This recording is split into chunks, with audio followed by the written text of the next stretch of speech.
Ad Astra Abyssosk. What can I do for you, traveler?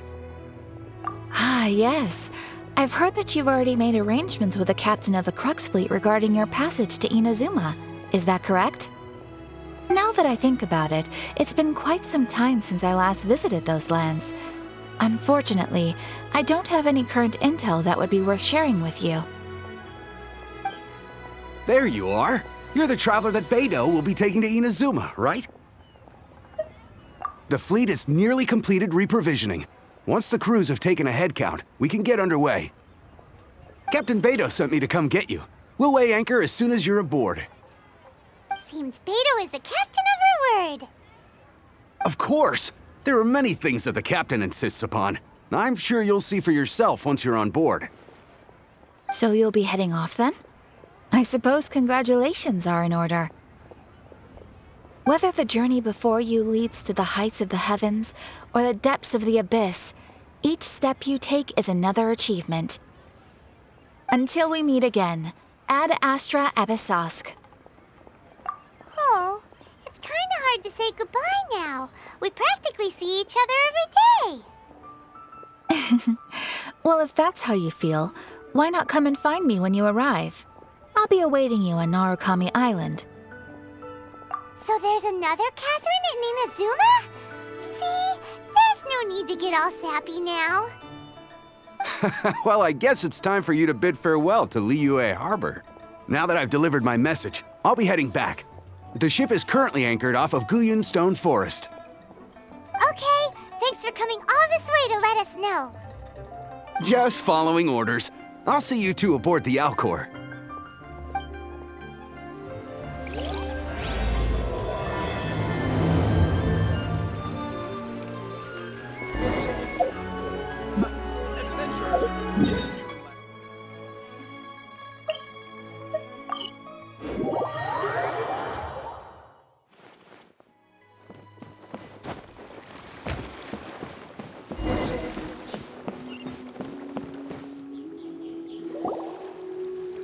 Ah, you finally made it.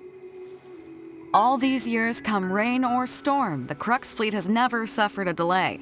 If it were anyone else, I might have set sail already.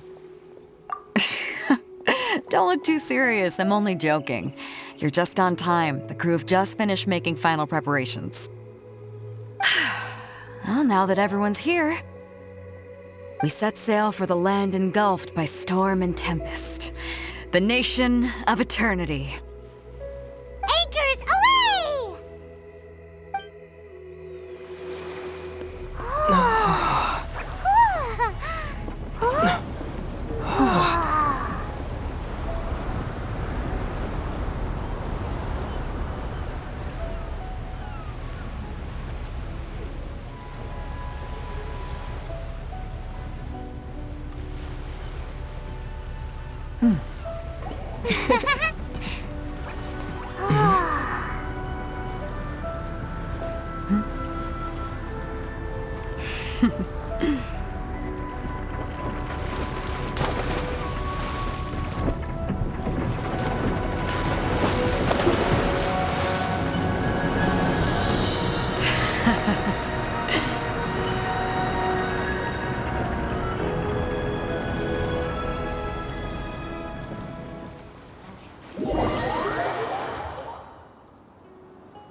Ahoy there.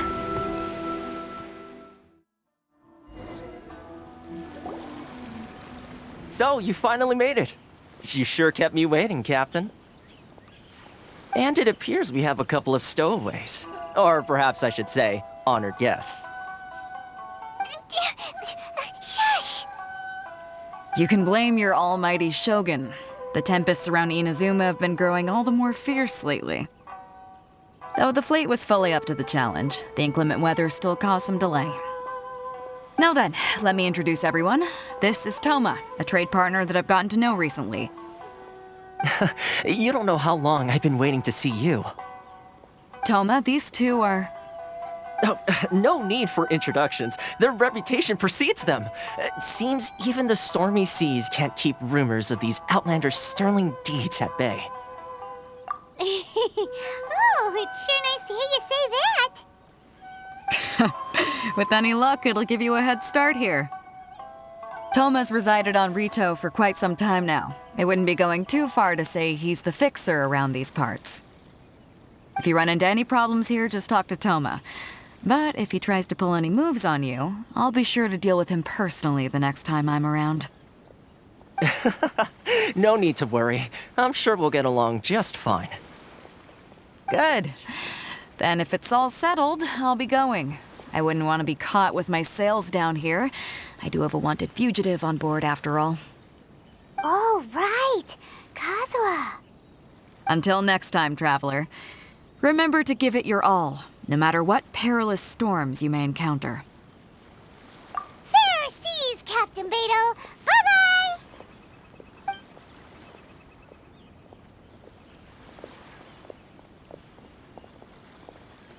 Now then, first things first. We need to go get you registered at the border checkpoint. Paimon thought we were supposed to be keeping things on the down low. Are we just gonna walk into the government's hands? Don't underestimate the reaches of the Sakoku Decree. You wouldn't be able to avoid inspection even if you tried. So we have to play by the rules, even if we're kind of bending them.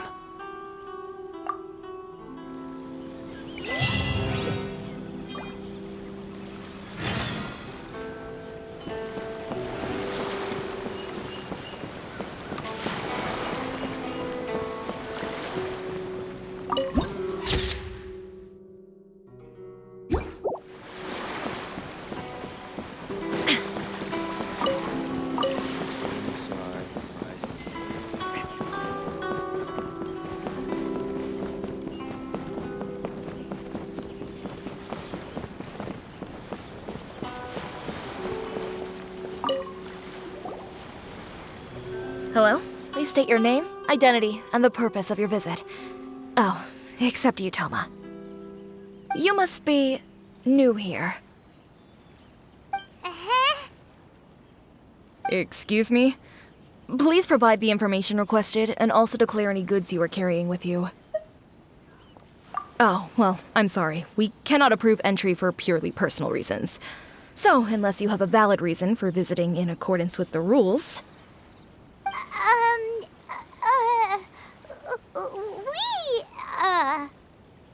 My apologies, but I'll have to ask you to... Here are the entry papers, for your kind perusal. What? Ugh, take your time. No rush or anything. I just wanted to see what you'd say. Sorry about that. I see. Okay. Your papers are all in order. Welcome to Ritou. Whew. So, where do we go next? The Outlander Affairs Agency. They only check entry permits here. If you want to remain on Ritou, there's a process you have to go through with them. Sheesh. So it is super strict, just like everyone says.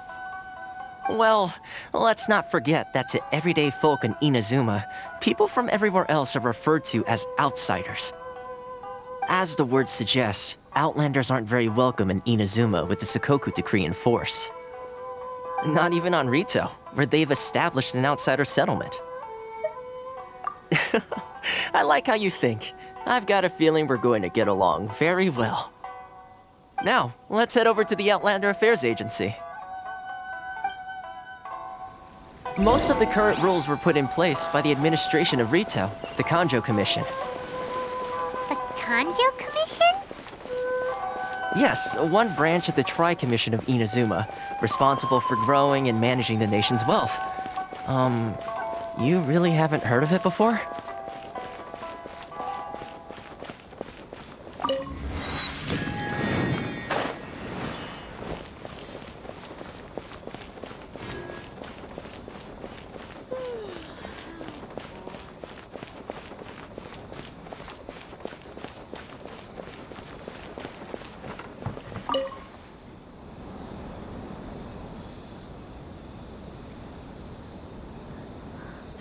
You've completed the entry procedures, yes? And now you want to apply for residency? Both of you? Yes, please. Okay, the processing fee will be 2 million mora. 2 million? For a processing fee? Are you serious? That's right. 1 million per applicant, which makes 2 million total. Don't worry, you can trust my math. Paimon wasn't so much questioning your math as... Ma'am, these two here are good friends of mine. I think you'll find I'm one face you recognize. Ah, Mr. Toma, it's you. By way of courtesy, allow me to reduce it to 400,000 mora total. Thank you ever so much, Miss Eureka. But as this is just a processing fee, I think 600 mora should cover it if I'm paying on their behalf. I'll treat you to dinner too. How does that sound? That's not how you haggle! By all means, bargain the price down, but... All right then, as you wish, Mr. Toma. I will make a record. Much obliged.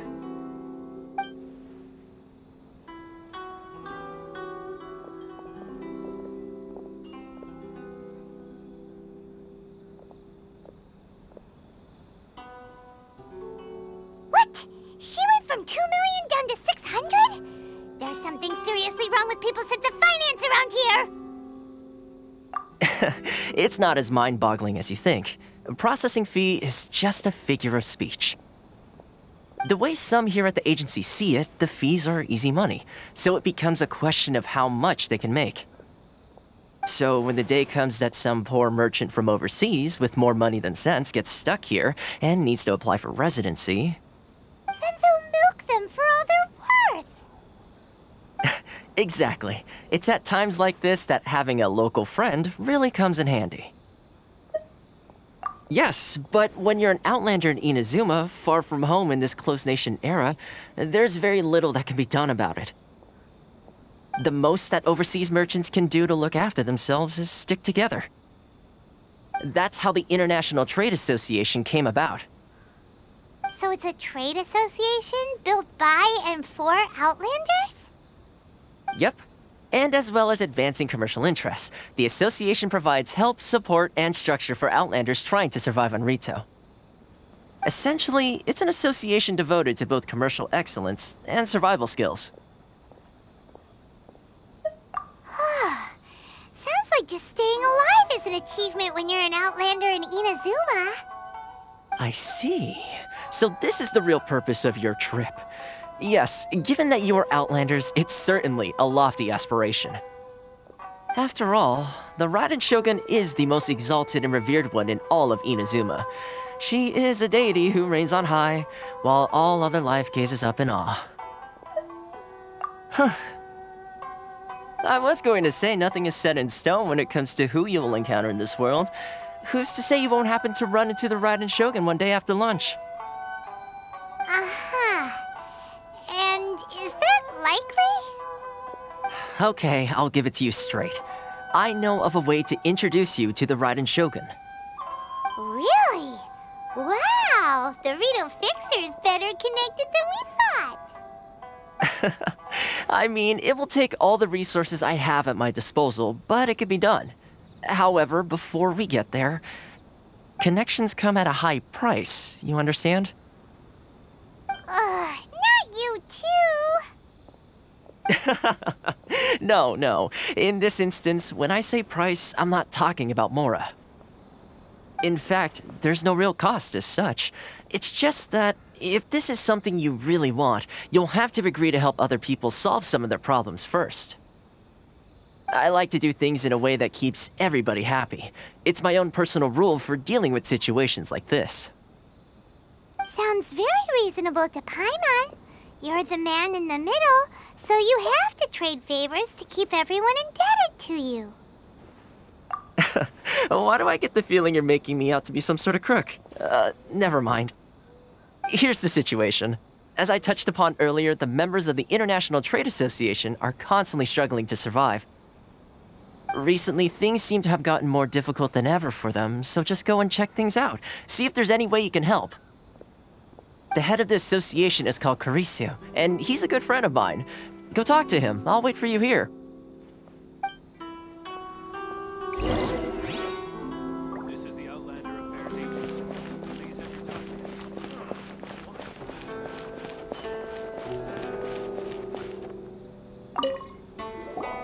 Huh?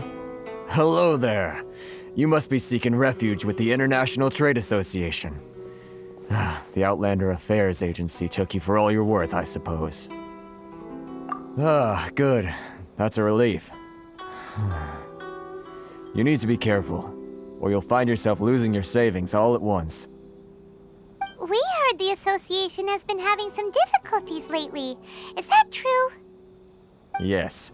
Left, right, and center. Obstacles at every turn. But that's nothing new for us. The Sakoku decree certainly makes things difficult for anyone who wants to come here from overseas. But it's not the root cause of our woes.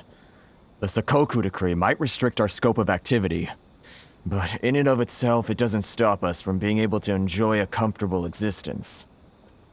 No.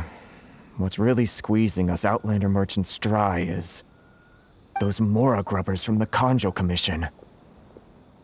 Oh, of the 3 commissions, that's the one that oversees everything on Ritou, isn't it? That's right. They impose astronomical tax rate, unbelievable regulations, and that's not the worst of it. They just issued a new tax decree recently that, for some reason, completely changes the way we pay our taxes. It used to be Mora, but now it's something called Crystal Marrow. Crystal Marrow? What's that? Something that most of us in the association had never heard of before either, until the new decree came along. Eventually, one of the older Liyue merchants recalled that he once shipped a batch of it to Snezhnaya in his youth. So, in order to pay our taxes, we began an arduous search for this crystal marrow. But then we found we'd only managed to create a bigger problem for ourselves. The rising demand for crystal marrow drove the price higher and higher. Now there's only one vendor who even has it in stock. We can't get a hold of it anywhere else. Isn't that what they call a monopoly? Exactly. So this vendor keeps pushing the price up, and we have no choice but to buy from them because the tax decree forces us to. It's a vicious cycle, the consequence of which is that our taxes will soon exceed our profits. And once that happens... We've tried communicating with the Commission directly. But this is a nation where the cries of a few struggling merchants will never be heard over the ever-present roar of thunder. Fontaine, my dear homeland. I miss you an awful lot at the moment. Sounds awful. They're really bleeding them dry. What do you think we should do? But Carisu's the head of the association, and even he hasn't had any luck. Not to mention, we're Outlanders too. Right. And besides, I think this may well be the fate they've ordained for us. Okay. Well, we could try tackling the problem by going to the other party involved. That vendor... I've actually done business with him in the past, but after a point he stopped contacting us. I have no idea where he sources the stuff. Well, it definitely sounds like he's being unfair. How do we find him? We could go talk to him and see if he lets anything slip. Hey, that's a pretty good idea. Since you're not affiliated with the association and you're new to Ritou, he may just let his guard down. If I remember correctly, our usual meeting point with him is under a tree by the coast in the residential district. See if you can find him there. Got it! We're on the case!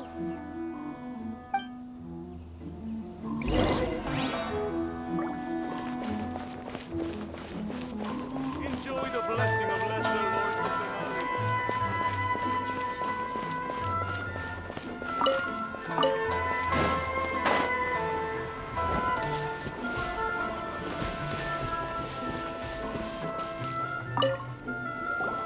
Huh?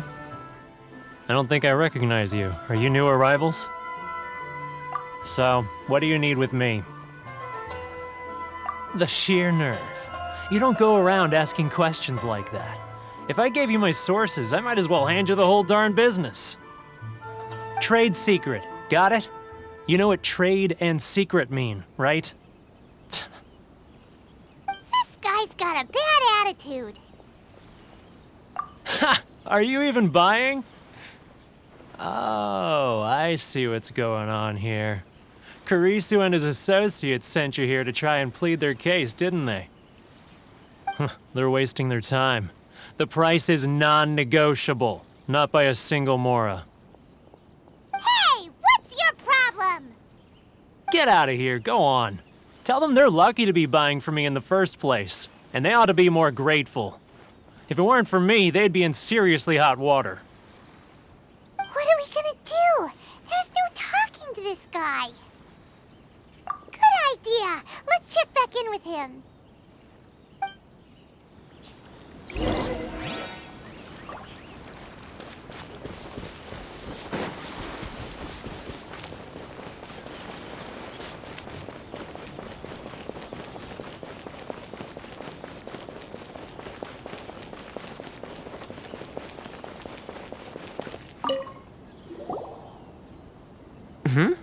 That was quick. You resolved it already? Actually, we're having a little trouble. Oh? Well, by all means, tell me what you need. I'll help as much as I can. Getting you to go fixing things when you've only just arrived is quite a demand. Oh, that guy? I'm familiar. He used to be a bit of a sorry sight, selling shells that he'd collect on the beach just to get by, but he seems to have suddenly shot up in the world recently. I can only assume he must have found himself a patron after leaving the International Trade Association. Huh. You're saying he used to be a member of the International Trade Association? So he's an Outlander too? Yes. Couldn't you tell when you spoke to him? That's right. Werner was born in Mondstadt, then went into the shipping business, trading between Leah and Inazuma. When Inazuma closed to the outside world, he was one of a group of Outlanders that ended up stranded on Ritou. Huh. What a bummer. The International Trade Association was initially very generous to him, but over time, with decree after decree, the association members found it increasingly difficult to make ends meet. So he left the association and turned his back on them. I'm sure it's more nuanced than that. I believe even the most ungrateful and cold-hearted of people still have some amount of gratitude and warmth left in them somewhere. Really? Is that all you need to know? Well then, it sounds like you may have found a way in with him.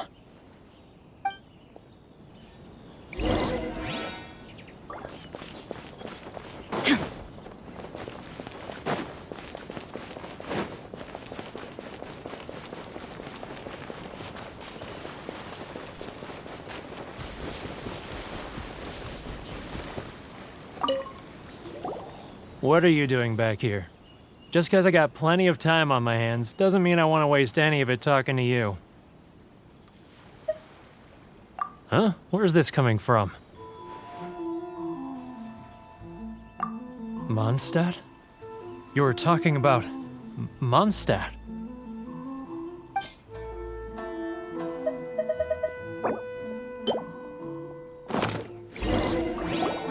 Goodness, I can sense it now. So familiar, but I can't remember the last time I was there. The scent of Mondstadt. Oh, how it takes me back. My hometown, the home of freedom. How I long to go back and visit. Oh, it's working! So, trying to play my heartstrings like a liar, are you? I know what you're up to. Huh? What is this? What are you up to now? Just close your eyes already! You mean the sound of the ocean? Leah Harbor. I can see it so clearly. And the sound of the waves, the calls of the merchants. Xiao lanterns. I'm right there at the lantern right. Oh, look at them floating up into the sky. This guy has a really active imagination. Either that or he really does miss Liyue Harbor. Liyue.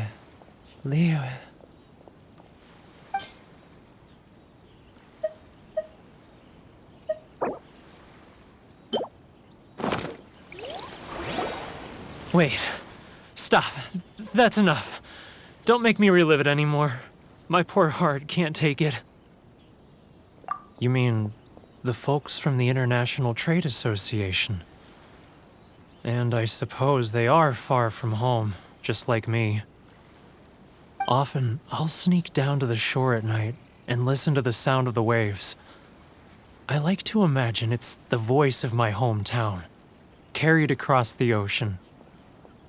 I've run into folks from the association more than a few times doing just that, but I always hide my face and slip away. Don't you think I've wanted to talk things through with them and free myself from this anguish? Well, no one's stopping you, so... They're so resilient. None of them had anyone else to rely on, so they rallied together, committed to finding a way to survive. But I couldn't do it. I'm not strong enough. So I caved. Those people, they'd make the smallest of promises, offer the most measly benefits, and I'd do whatever they asked of me. And make Mondstadters look like the worst people in the world. All right, I'll tell you the whole story. It's eating me up inside, and I can't take it anymore. You ready to talk now? But I betrayed them. I can't show my face there. Come on, you scaredy cat. Look, you messed up, but now it's time to make things right. So come on, get it off your chest. What's the deal here? It's a scheme by the tax collection Ashigaru, Keijiro and his companions. They start by overtaxing the merchants, then take the extra crystal marrow they receive and stockpile it. Once the merchants run out of places to buy crystal marrow, they get me to sell that extra stock back to the merchants at an extortionate price, with the proceeds going to the tax collection Ashigaru. It's plain evil gouging them like this. I'm their puppet, yes. But my cut is a tiny fraction of what we take in total. It's barely enough for me to live on. Evidence? You're right. Without conclusive evidence, he will never admit it. Now that I think about it, whenever I report back to him after a sale, he always heads to the same place. It's always made me suspicious.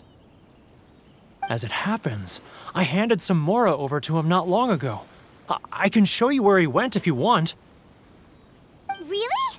Well, then there's no time to lose. Let's go.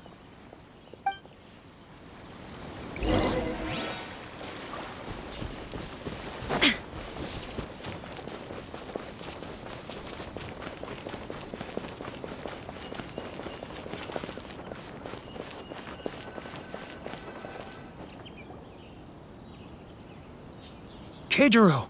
It's him! After him!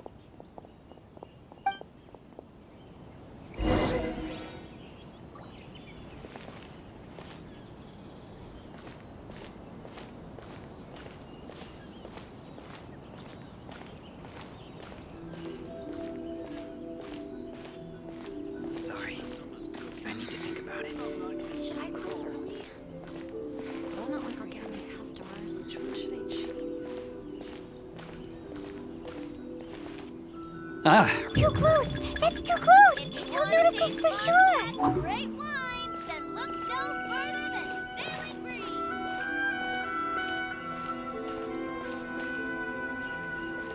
Now, Too close! That's too close! He's getting further and further away!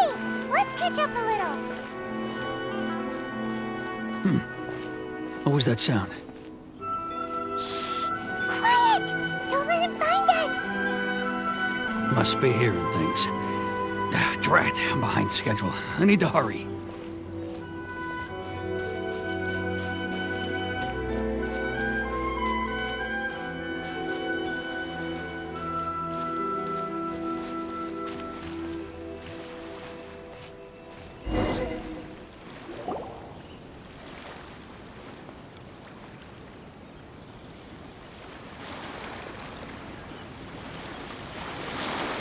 What could he be doing at a place like this? It looked like he buried something over there, didn't it? Why don't we take a look?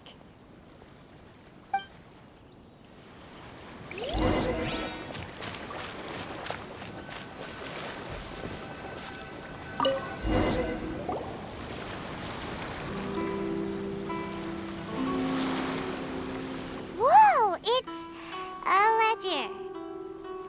Boring! Paimon thought he'd hidden a big pile of Mora here. Yeah. Let me take a look here. Aha, yes! This is what we're looking for. A clear and complete record of every single transaction, each one proof of his guilt. Great! Well, now we have our hard evidence. Let's go tell Karisu the good news, shall we? I'll say goodbye to you here then. Huh? You aren't gonna come with us? I need a little more time before I'm ready to face the head of the association. I'm sorry. Huh. Poor Werner's a pretty awkward guy, huh?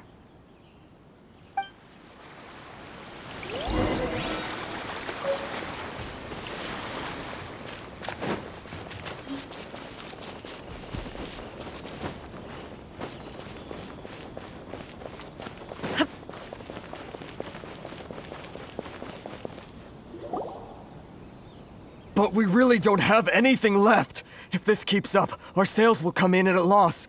There'll be nothing left for us to do but starve. You know the decree. The rules are the rules. No discounts, no exceptions, and no excuses. And who are you? Another new member of the association? It just so happens that we found your little ledger, so now we're here to tell everyone all about how you embezzled crystal marrow to sell it right back to the taxpayers. Huh? Is this true? You've been swindling us! Well, you see, the taxes, Let me take a look at the ledger.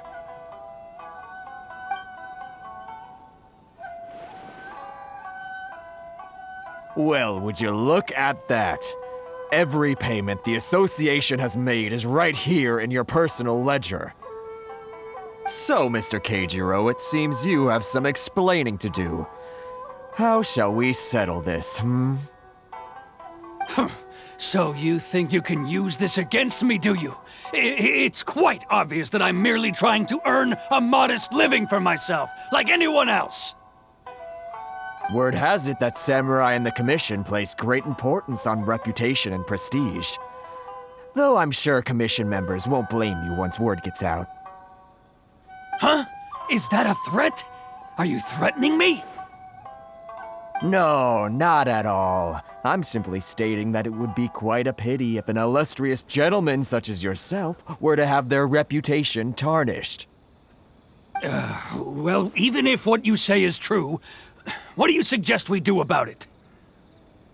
I believe you still have a quantity of crystal marrow in your possession, correct? Perhaps that crystal marrow could be used as compensation for the recent tax hike, and us merchants could finally have some more breathing room. Is that it? Do you have any idea the hoops I had to jump through to get the crystal marrow and keep it hidden? Fine. In that case, I'll send it over to you today. And not even an ounce of shame for his actions. So that's it? My shop's been closed for weeks now. I've even had to ask my friends to help bail me out. What about my losses? Come on, Harrison. We've already struck a good deal here. I'm sick of being pushed around like this. I won't let him off so easily. Harrison! Hey, what's all this racket? Does someone dare question the decree? Ah, Chief, you've arrived. What was all the commotion I heard just now? Oh, we were just discussing a minor tax issue. I do my utmost to lend them a helping hand, but they're never grateful. A helping hand? The only thing you're doing is stuffing your greedy pockets with our hard-earned wealth. I assure you that Hirage Shinsuke will hear of this. Oh, and you dare to utter the Commissioner's name. You Outlanders have no respect for the rules. Seize the merchants. We will resolve this dispute back at headquarters. Uh-oh. This is going in a bad direction. Gentlemen, come now. Is there any need for this? If there's a dispute to resolve, let's get a drink and talk it over. Who are you supposed to be? And why in my right mind would I join you for a drink? Ha! You never heard of the Fixer? Here's my card. Huh. You're from the Yashiro Commission. Shh. Huh. Well, this is Kanjo Commission territory. However powerful the Yashiro Commission may be, you have no business meddling in Ritou's affairs. Of course not, of course not. Still, perhaps you could show the young lady of our clan some courtesy. You wouldn't want your name showing up in a petition to the Shogun, would you? That fan, the Shirasagi Himegimi. I don't need any trouble with her. Okay, let's forget all this. It'll give us one less thing to worry about. But, Chief! Enough! We're leaving. Let's get dinner one day soon, gentlemen. My treat, I insist. No response, huh? I suppose that bridge is well and truly burned then. Thank you so much, Toma. But I'm sorry your relationship with the Kanjo Commission had to suffer for our sake. Hey, I was joking. It's a small price to pay, and you're more than welcome. If there's anyone you should be thanking, it's the Traveler. He's the one who found a way to turn things around. If nothing else, I'm sure the tax collection Ashigaru will tread a little more carefully in the future. Toma, what was all that? Shh, not here. Too many people listening. Let's move somewhere else.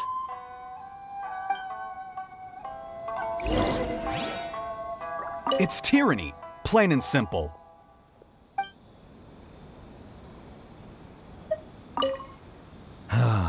Thank you so much. Our heads are back above water now.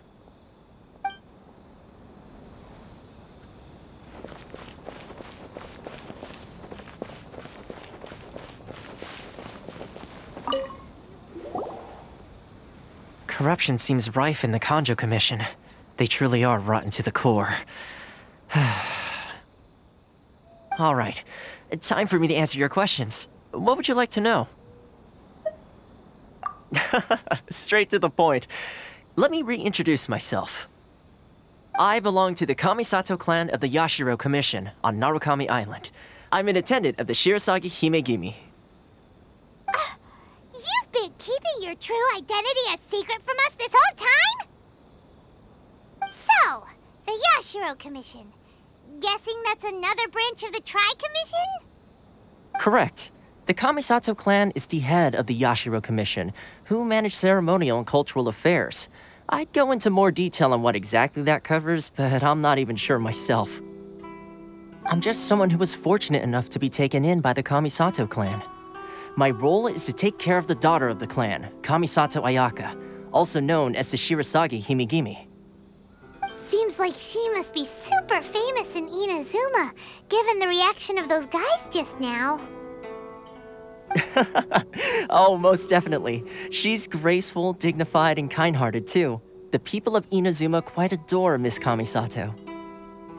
Her fame even somewhat eclipses that of her older brother, Kamisato Ayato, despite the fact that he's the current head of the clan. I suppose those who treat others with compassion earn themselves the same treatment in return. Miss Kamisato's situation certainly seems to attest to that. Take me, for example. I'm just an attendant, and yet she treats me as an equal, as she would a friend. You're asking the right questions, and to be honest, I don't want to keep you in the dark any more than is necessary. Firstly, you should know that being a fixer is not something you can fake. I spent the better part of a month tirelessly building up a network of relationships on the island, and I got to know Captain Beto during that time too. Still pretty good going for just a month's work. Well, maybe I have a slight knack for schmoozery, but the main thing was I had to make sure I'd be in time to receive you when you arrived. Inazuma may have closed off to the outside world, but that hasn't stopped a lot of people from hearing about your feats in Mondstadt and Liyue. So, when Miss Kamisato heard of your intention to come to Inazuma, she began looking forward to your arrival with great anticipation. She's excited to find out whether the rumors are true. That is, that you have what it takes to change the tide of the times. Change the tide of the times? In the test I gave you earlier, although there were a few hiccups at the end, it was you who found the way to turn the situation around. Navigating powerful people, using their character flaws to your advantage. It's just what Miss Kamisato had hoped to see. With your help, even the Vision Hunt decree...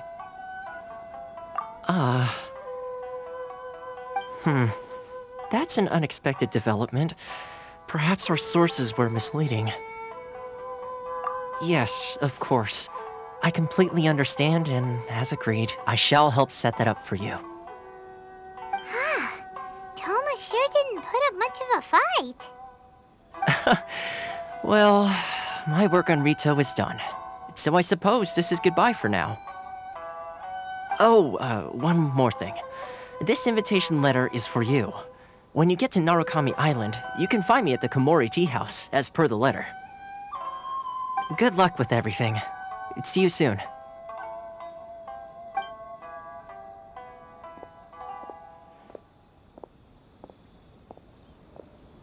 Toma's not such a bad guy, huh? We should get going. Huh? What's up? Oh, right! Paimon forgot all about that! Wait, so... did Toma forget that too? Oh, darn it! No wonder he was so matter-of-fact about the whole thing! As soon as we get off Ritou, Paimon's going straight to Komori Tea House to settle the score! Well, guess we should give it a try. Let's head to the border and see how far we get.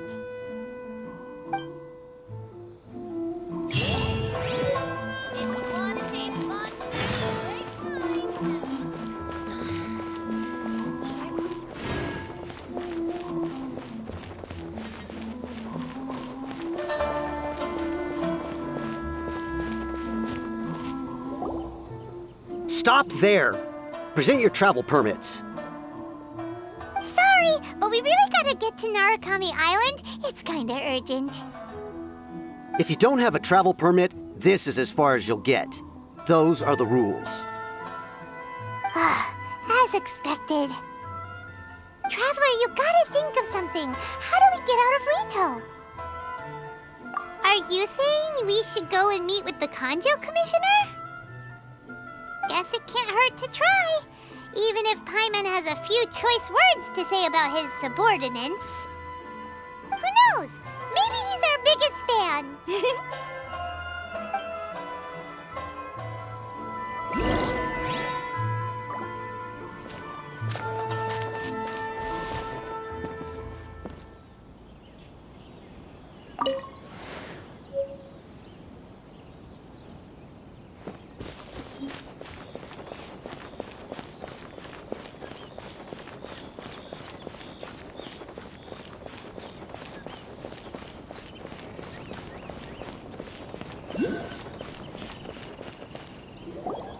Halt! This is the Kanjo Commissioner's office. No trespassers.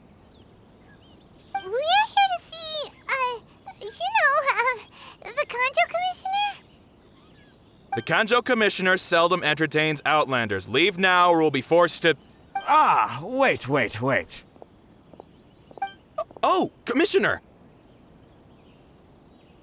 These two are honored guests from afar. No need to give them the usual spiel. Come on in. Let's see what we can do for you. Huh! Did you get all that, mister? My sincere apologies.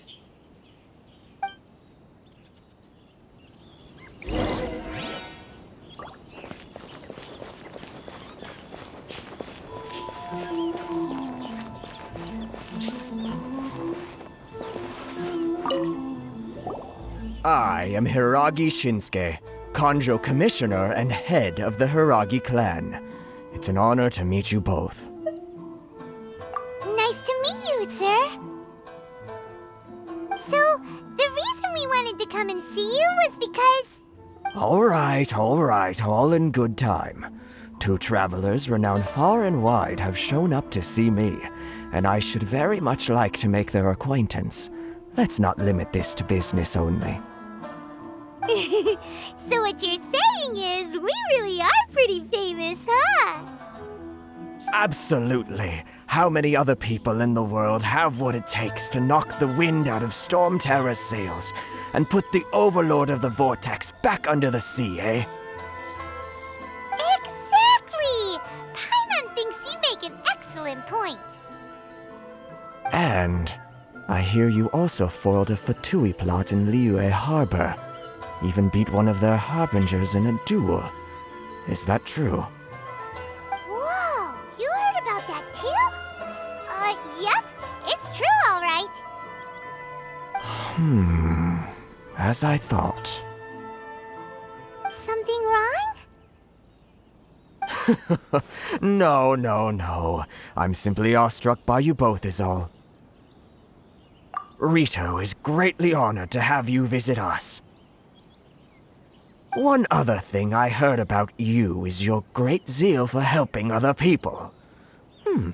This makes me wonder whether you might be so kind as to render your assistance to the Kanjo Commission. Oh, sure, no problem. Whatever you need, right? Excellent. Well then. You must know the Qingxin. A flower grows on the mountaintops of Liyue. Yep, we've picked a few of those before. So, you want us to go back to Liyue? Yes, bring me 300 Qingxin, would you? Freshly picked, I mean. Did Paimon hear that wrong? Too much trouble, is it? I see. Then how about this? We have a few items that need delivering. Perhaps you can help with that? That sounds much more like it. 709 letters to be precise. Hey, what gives? How come you don't have people to do that already? Terribly sorry. We're just a little short on people lately. What sort of an explanation is that? Traveler, what are we going to do? Should we really help this guy? That's the spirit.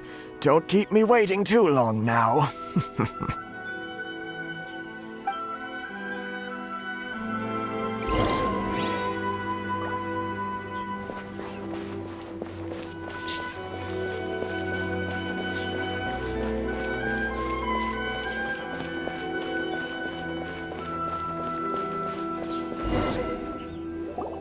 Halt, you two! Huh? What did we do? Miss Hiragi has a letter for you. She insists that you read it immediately. A letter? Quick! Let Paimon see!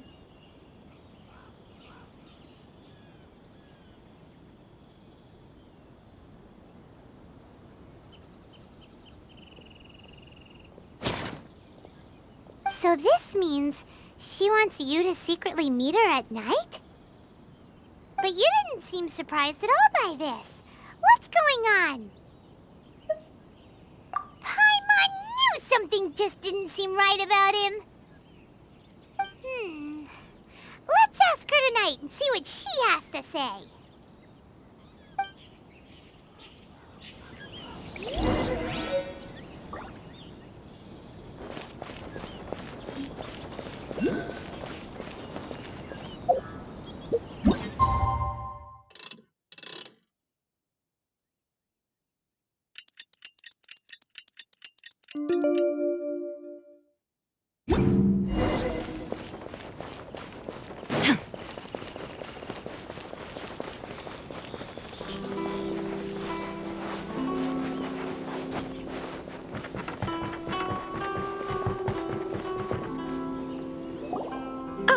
You finally arrived. Allow me to introduce myself. I am Hiragi Chisato. This is technically the second time we have met. It's a pleasure to see you again. Wow. She's the daughter of the Hiragi clan, all right. No need to be so formal. I've long marveled at your accomplishments, and at last we have the chance to meet. Is it Paimon, or does something seem a bit off here? The reason why I wanted to secretly meet you here is, well, I feared that I might never have another opportunity to discuss this with you. Discuss what? Ahem. I should like to ask for your help with delivering a letter. Like father, like daughter. Couldn't you be more original? No, you misunderstand me. Please, allow me to explain. I was hoping that you could deliver a letter to Narukami Island in my stead. It is to be given to Kujo Kamachi of the Tenryou Commission. My father has always forbidden me from communicating with him. He knows that there are prospects for my marriage that would better serve him politically. But my heart is with Kamachi. There is no one who would dare defy my father's will on Ritou, but you are Outlanders. Outlanders seeking to get to Narukami Island. It would be regrettable to let such an opportunity pass. Oh, Paimon gets the whole picture now. Of course, in doing so, I will also do everything in my power to help you leave Ritou. That is my promise. To be perfectly honest, as long as you remain in Inazuma, my father will have no intention of letting you leave Ritou. Yeah, we figured as much. It was pretty obvious he was just trying to hold us up here. I secretly overheard a conversation between my father and a very arrogant-sounding woman just a few days ago. They seemed to be discussing how to keep you here on Ritou. In fact, it was the first time I had ever heard my father speak so respectfully to someone who wasn't the shogun. We don't have much time. I'll tell you my plans to help you off the island. It just so happens that a shipment of goods is... Very well. I'll be waiting for you at the border. I'm counting on you to deliver my letter.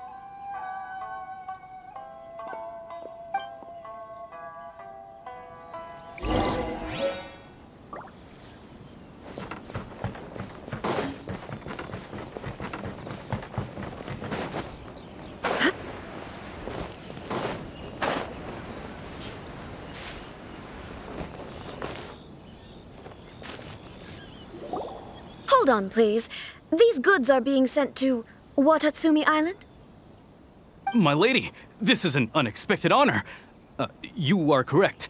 These goods have been repeatedly requested by the Kanjo Commissioner. We must be certain that they reach Watatsumi Island intact. Is there something wrong, Lady Hiragi? No, as you were. My father simply has some concerns of the shipment's safety, and has ordered that myself and an additional qualified escort be dispatched to ensure safe transport of the goods. My lady, you aren't suggesting that you intend to escort this shipment personally, are you? There's certainly no need for you to trouble yourself with such a matter. And as for this qualified escort... Please, do not cause us any further delay. If memory serves me right, my father has already asserted that this shipment must arrive on time. I'm certain punishment will be duly dispensed if it fails to do so. Yes, of course, my lady. It's just that, well, we don't know who this... Now, need I remind you of the penalty if anything were to happen to me en route? I'm sure you are all quite familiar with my father's temperament. Do you really presume that you can fully guarantee my safety on your own? Boy, Chisato can talk the talk. They don't stand a chance. Yes, my lady. Very well then. It's an honor to have you accompanying us. Your safety is our highest priority. Shinojo, you can't really be agreeing to this. Well, the request is from Lady Hiragi herself. It is our duty to serve her in the utmost capacity. Yes, but that's not the problem here. Well then, if we're through here, I suggest we set off at once. Dawdling will only allow potential thieves more time to prepare, no?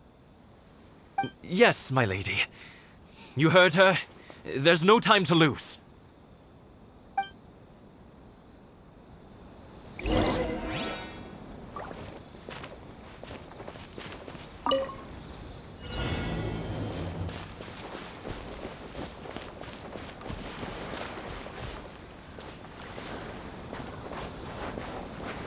My lady, please stay back. We'll handle it. Not as well as we'll handle it. You're seriously considering taking this job? The terms are ridiculous. That tingle? Out of the way!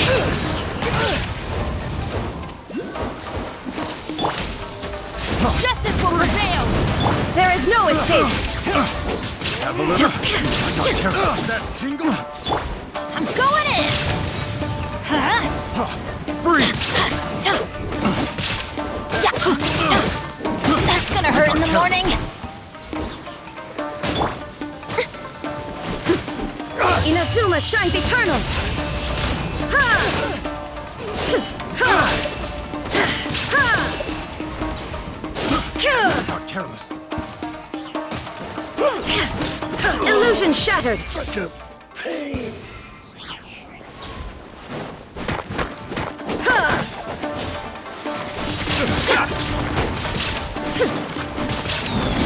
Monster sighted!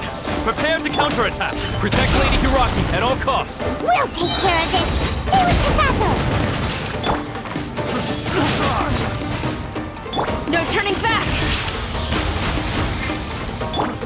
Now you shall perish! The fairy.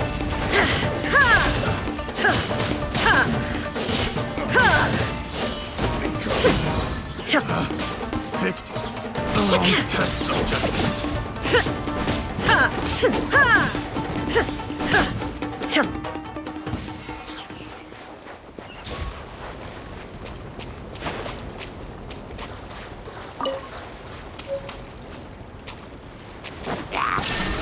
Watch out! More monsters inbound! Lady Hiragi, stay close!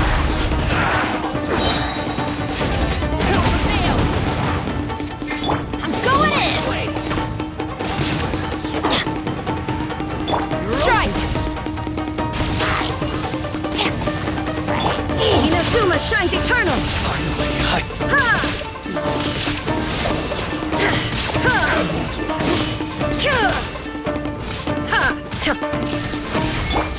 Glory to the Shogun!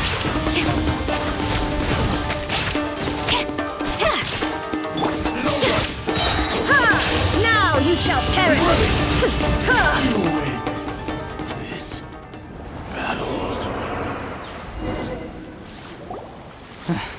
We can take refuge in the village up ahead. How are you faring, my lady? I'm perfectly all right. You may stop here. The road to Narukami Island is just over there. In my letter, I've requested Kamaji to grant you a special travel permit from the Tenryou Commission. Consider it a token of my appreciation. My lady. So that's how it is. I had a feeling something was amiss, but Shinojo, you... No, Lady Hiragi would never hide anything from us, I'm sure of it. But who is this Kamaji you speak of, my lady? I'm not afraid to say that he's the one I love. The one you love? Shinojo, did you honestly think that... What? No, I was just clarifying, that's all. I would never in my wildest dreams, You two needn't worry. Please, forget that this ever happened. If my father catches word of it, I alone will be held accountable. Yes, of course. As you wish, my lady. But what will happen if your actions here are discovered, Chisato? Don't fret. My father has always been one to spoil me. The worst he'd do is sentence me to half a day without food, or something to that effect. Huh. Paimon never suspected a guy like him could have a soft side. I wish you a safe journey. I'm sure we will meet again. Bye, Chisato! Come now. Quit your staring and let's get moving. We've got goods to shift. All right.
Okay. Unrelenting patience. No power to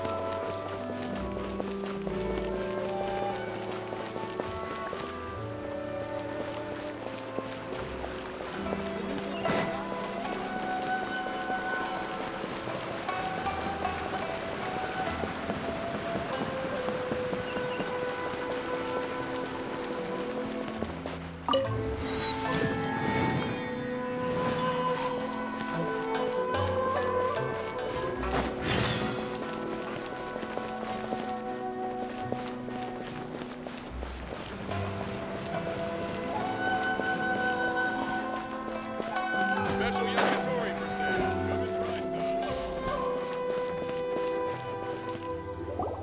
According to the letter, this should be the place.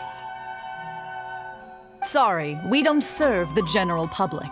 I'm afraid you'll have to leave. Wait! We're not the general public. Well then, you must be a couple of wandering Outlanders that snuck into the nation, judging by your attire. Are our clothes really so... what Paimon means to say is... The Yashiro Commission's seal. This must be from Mr. Toma. It seems there's more to you than meets the eye. In which case, welcome to the Komore Tea House, a safe haven for the Yashiro Commission. Well, that sounds more like it.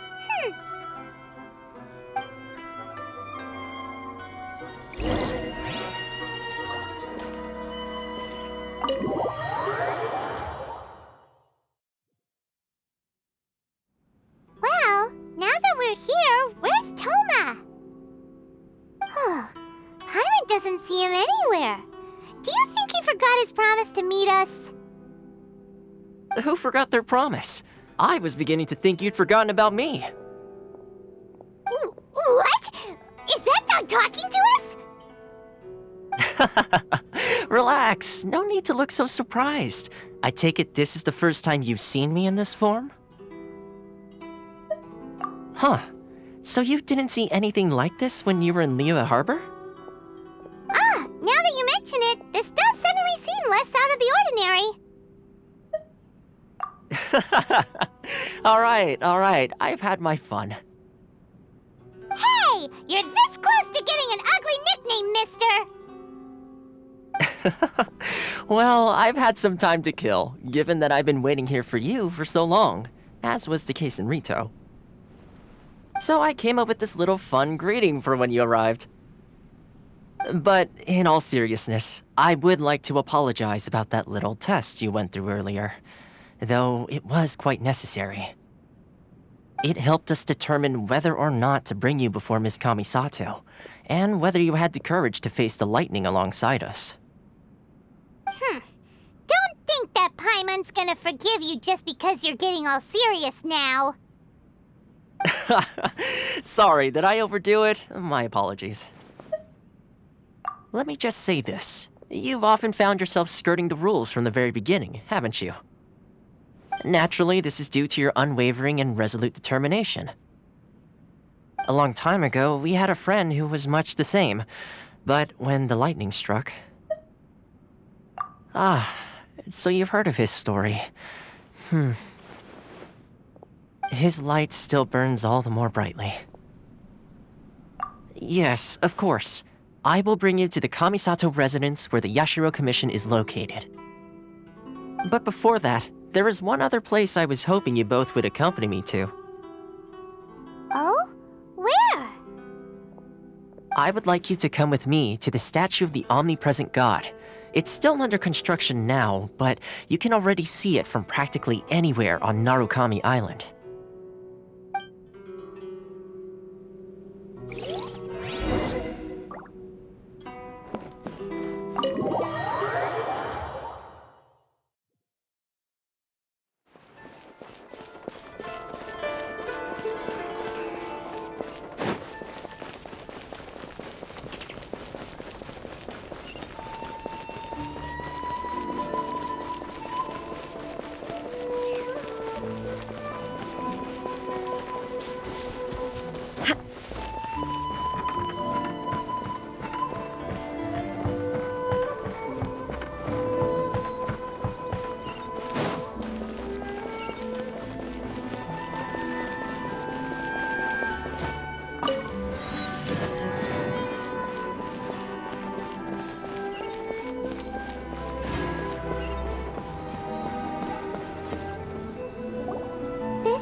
Feels gloomy.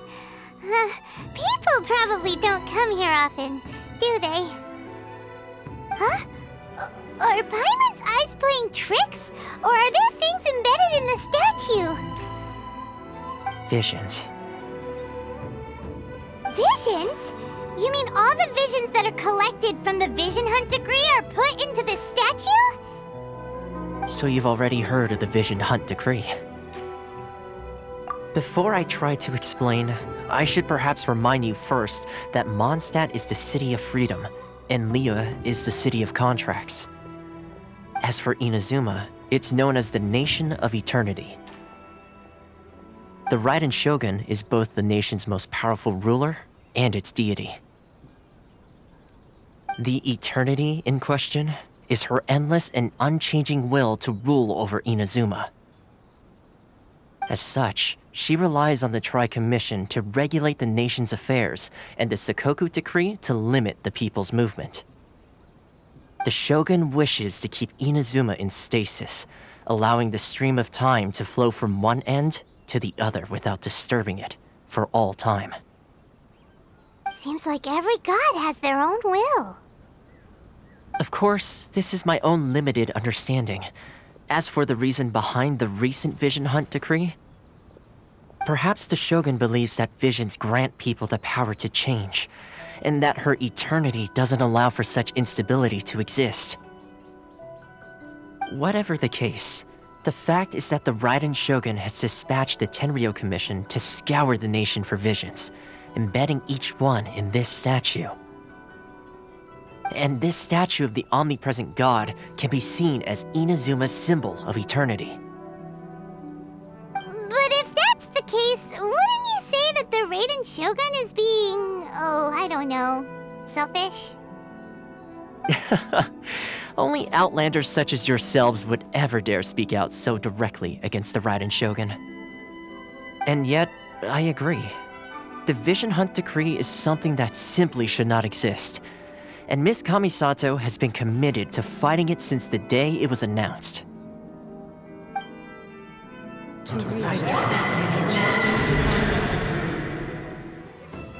Huh? Hey, are you okay? You look like your mind is elsewhere. Sound? What sound? I didn't hear anything. Did something happen? Yeah, you touched the statue, and then what? Aspirations? That would seem to confirm the saying. Have you heard it before? That when a person's ambition reaches a certain strength, the gods look upon them with favor. That is where visions come from. In other words, a person's vision represents their ambition.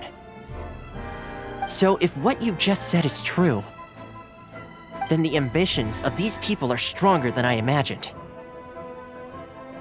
All right, time for the next stop on our tour of Narukami Island, the Kamisato residence.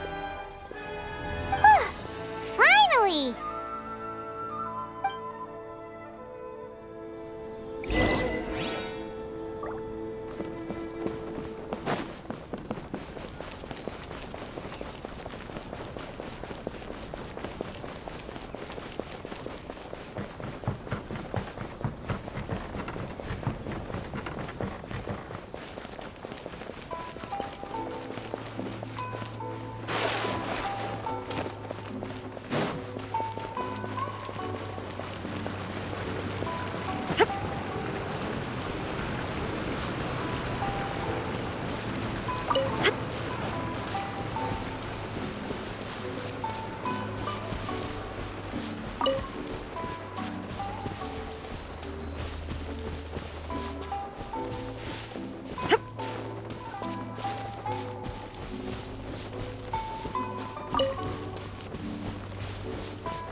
Are you here to play with me? Let me amuse myself. Blink! Boof! Over here!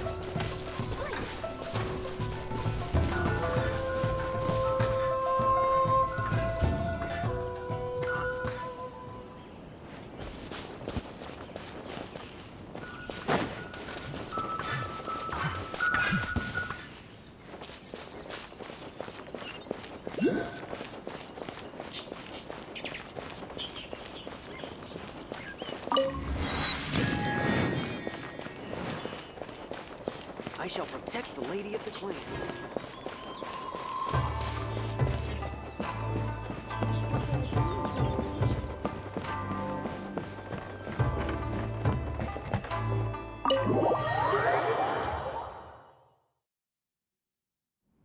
So, this is the kind of place where the big shots of Inazuma live, huh? Paimon kinda expected it to be snazzier. Welcome at last to the Kamisato residence, honored guests. Miss Kamisato is delighted to finally meet you. Is this the Shirazage Himegimi you keep going on about? So, where's she at? Oh, behind the screen? Yes. As the daughter of the Yashiro Commission, this is how Miss Kamisato is accustomed to receiving guests. Consider it a time-honored tradition within the Yashiro Commission. Forgive me if this is an unwelcome surprise. Makes sense. She's a super important person after all. Please forgive my lack of courtesy for receiving you in this fashion, especially following such a long and wearisome journey over the sea. I have awaited your arrival with great anticipation, and Toma assures me that you do indeed possess the power to change the tide of the times. At present in Inazuma, in the name of the Vision Hunt Decree, the people's aspirations are being senselessly trampled underfoot. Though the Yashiro Commission serves the Shogun, it is the people with whom we share close bonds, given the contact we are required to have with them in the performance of our duties. A commission's power rises and falls with the trust of their people. Thus, we cannot remain indifferent to this situation without also remaining indifferent to our own fate. Traveler, lend us your power, and we can... Oh. See, milady, it's just like I said. This will take us nowhere. No, please! Wait! Please, don't go! I will introduce you to the Raiden Shogun on one condition. You must fulfill 3 small wishes on my behalf. What are your wishes? They pertain to 3 whose visions were taken from them. Perhaps once you've met them, you will understand.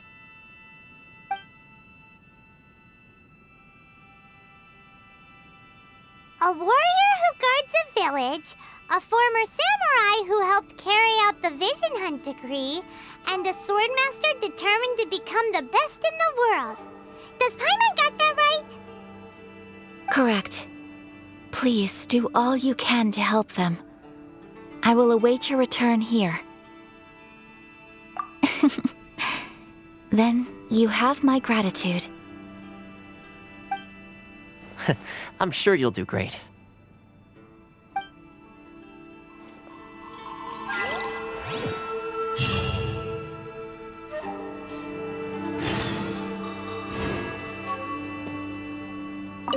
Miss Kamisato's left, it seems. No cutting corners now, okay?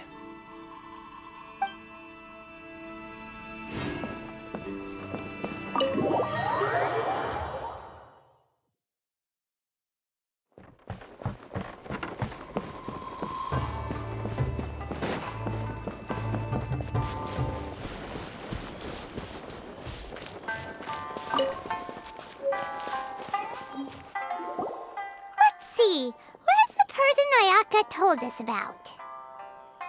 Why are you doing this? Why leave all of a sudden, after all these years? Precisely. It's much too sudden. We've had no time to prepare.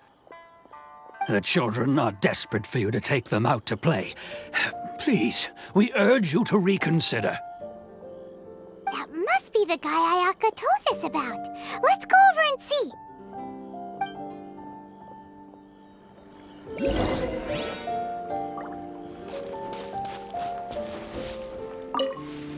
Ah, you must also be here to try and convince Tejima to stay.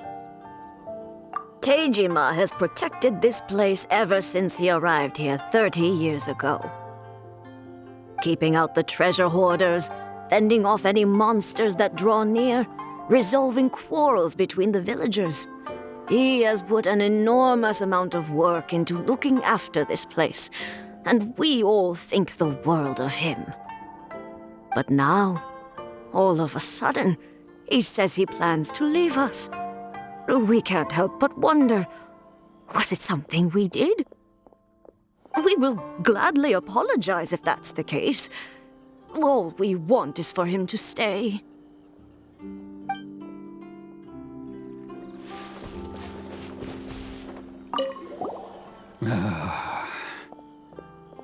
If you want my opinion, something to do with the Vision Hunt decree. It's clear that Tejima had done nothing wrong, and still they confiscated his vision. After that, he became a completely different person. I can't claim to fully understand it, but I could tell that he'd lost something very important to him. He went off on a walk, alone, circled the village a few times, and then out of the blue, he announced that he was going to leave and become a wanderer. Truth be told, we aren't sure whether trying to keep him here is the right thing to do. But equally, it doesn't feel right to let him leave when he's in this state. He's a lost soul. Seems like he's a well-respected guy around here.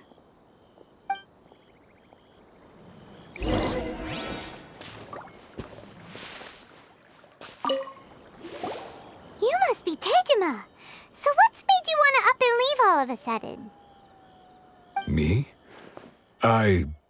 It's not a question of why I want to leave, but a question of what reason I would have to stay.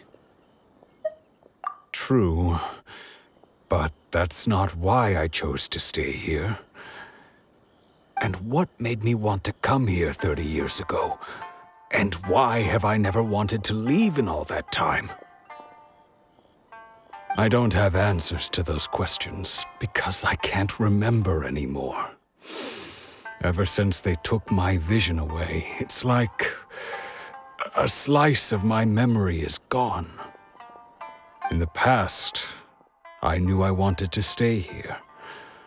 But whatever resolve I had then, it's gone now. So I thought, what's to stop me from moving around instead? The emptiness inside me will be there either way. Okay. Well, in that case, if we help you rediscover the reason you chose to stay, you won't need to leave anymore, right? But if you can't remember anything, it's not gonna be easy. Oh, maybe if you just try a little harder to remember, then it'll all come flooding back? Oh, that reminds me. Last time I brought Tejima some fruit, I do believe I saw him writing in a diary.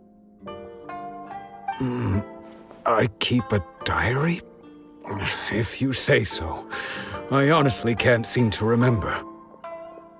Oh, yes, you do.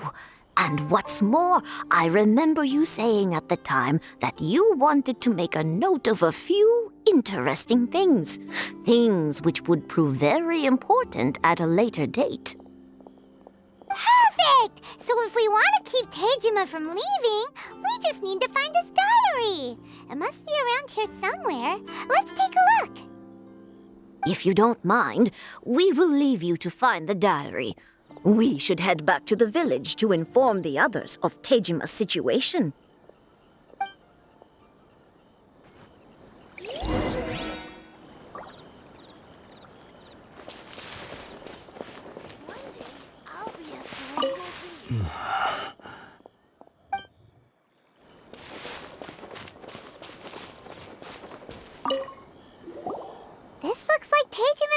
diary, all right.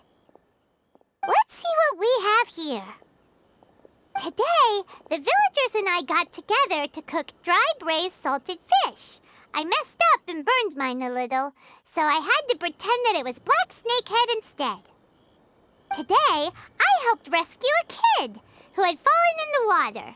After I pulled him out, he told me that his best friend Bamboo was still in the water. I searched the water the whole afternoon before finding out that Bamboo was the name of his pet crab. I went kite flying today. The string broke, so I chased after it as fast as I could. I soon realized I was never going to get it back, so I just found somewhere to sit and watch as it flew away into the distance. Seems like your average diary of daily village life. Huh? Wait, there's more! I went to pray at the shrine again today and stayed there a while. The Omamori you gave me has faded a little, but it is still my most treasured possession. Now that's the kind of info we're looking for. Time to pay a visit to the shrine.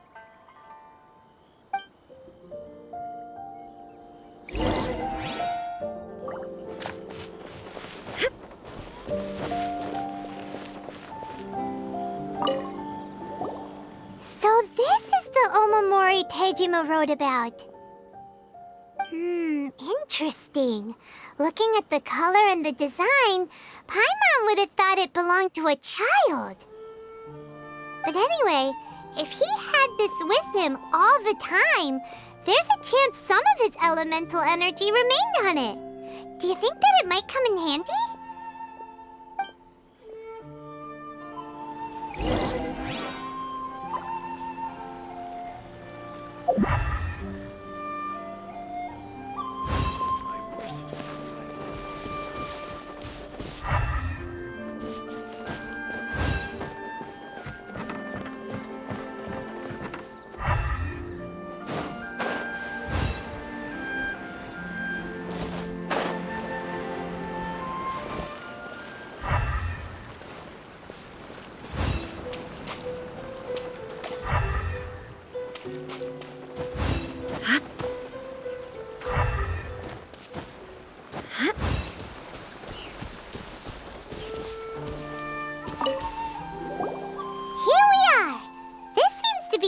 That Tejima visited a lot.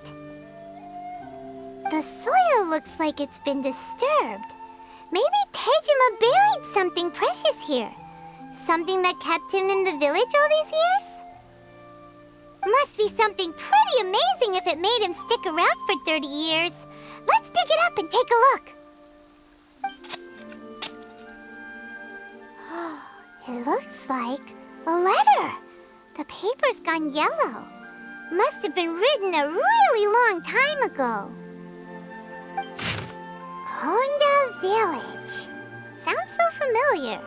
Where is that place again? So the reason Tejima came here was to wait for someone. But he's been here for 30 years.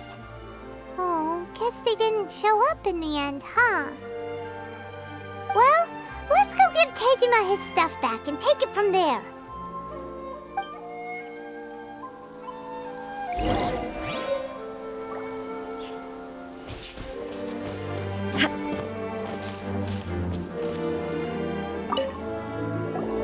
Well, I'll be. That's certainly my handwriting. And I guess the Omamorian letter belonged to me too. But I have no memory of anything that's written in this diary. Still, it's clear that I was waiting for someone here, and that I chose to wait for 30 years. Over the years, I must have made a note of anything interesting, anything that I could share with her when we were finally reunited. And just look at all the things that did happen over the years. The time has flown by so quickly. 30 years feels like the blink of an eye. How could I have forgotten something so important to me?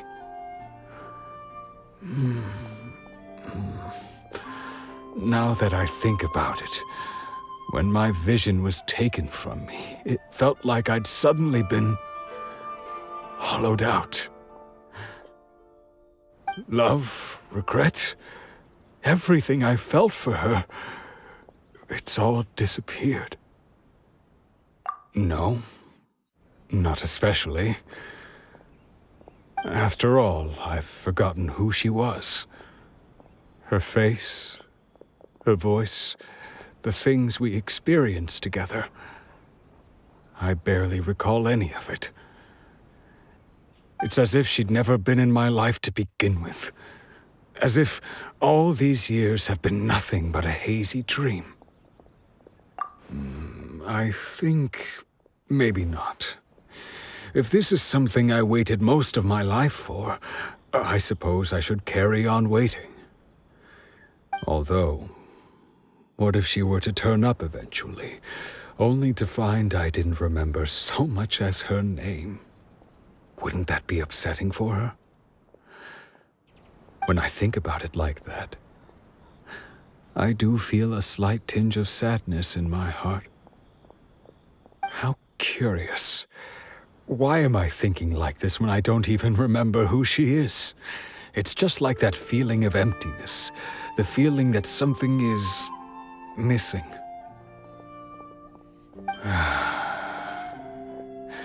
Thank you both for helping me reconnect with my reason for staying here.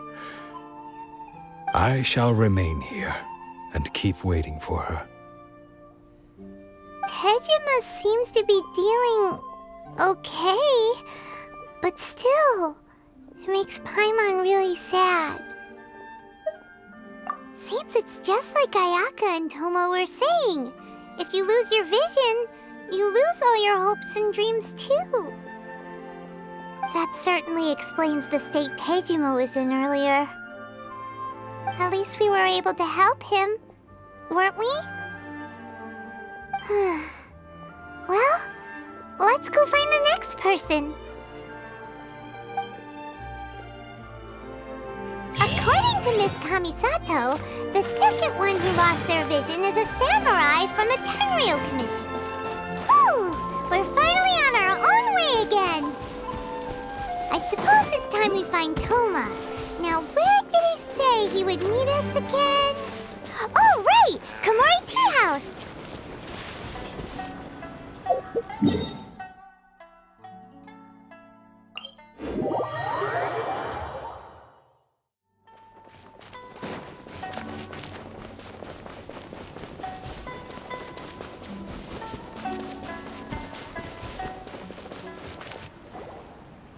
They say the Tenryou Commission is directly controlled by the Shogun.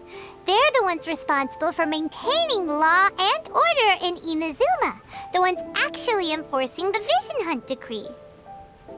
But why would they take action against one of their own? Paimon doesn't get it. Huh? There seems to be some commotion over there. Let's go see what's happening. I'll ask one more time. Do you intend to withhold this month's emergency provisions? The entire clan is counting on that food! We demand an explanation! How many times do I have to say it? I don't know anything about emergency provisions! You dare deceive us? Those provisions are essential! Do you understand? Not some goods to be pocketed by greedy samurai! You samurai think you can just do whatever you please? The Tenryou Commission will hear of this! Oh, huh? And who are you?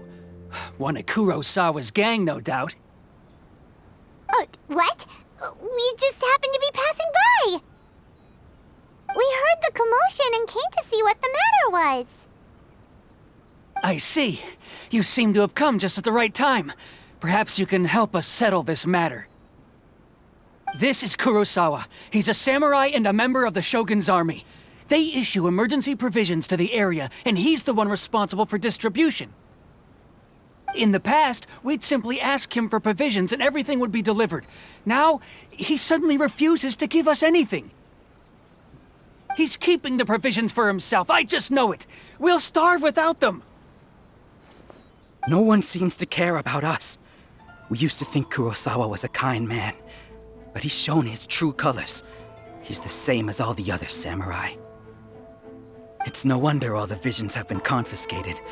The Raiden Shogun doesn't need people like him helping her rule the nation. This must be one of the people Ayaka asked us to help. But why would she ever want us to help someone like him? Maybe we should talk to Kurosawa and see what he has to say.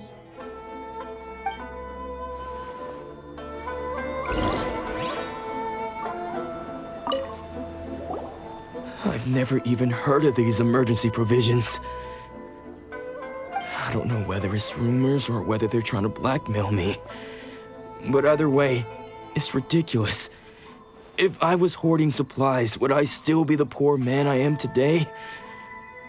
My own family can barely get by as it is. Now, if you'll excuse me, I've got other matters to attend to. And that's the first bit of truth I've heard all day. The Shogun's army told me that I was unworthy of my vision. And they said I was slacking off in my work. Apparently, I'd even disappointed the Raiden Shogun. And that's why they confiscated my vision. Well, that's strange. You were helping enforce the Vision Hunt Decree. Why would you be unworthy of your vision? To be perfectly honest, I don't seem to remember the details. All I know is that I would perform certain things every month. But I don't recall what they were. And it's not just that. I have this unsettling feeling, like someone owes me something. Does it have to do with the missing emergency provisions? I didn't take any. Like I said, if I was taking them for myself, I wouldn't be going through such hard times right now. To top it all off, my house was just raided by treasure hoarders, which is why I came here in the first place. I was chasing after them when I got held up by these two. If you don't believe me, go find the treasure hoarders yourself. If there were any emergency provisions to be had, they would have found them. Huh. He seems to be telling the truth. But we better confirm. Let's go round up those treasure hoarders and see what they have to say. We should be able to follow their tracks. They couldn't have gone too far.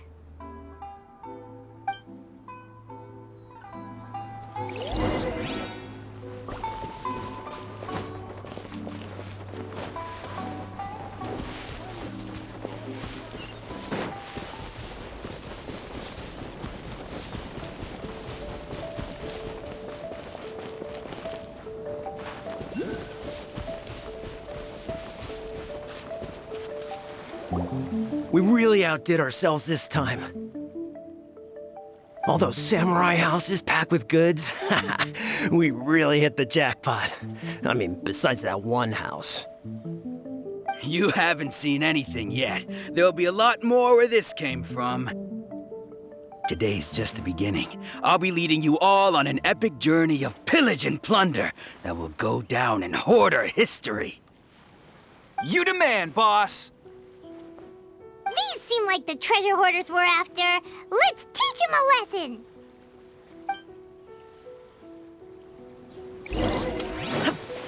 Shine down! Drop your weapons! Everybody stand back!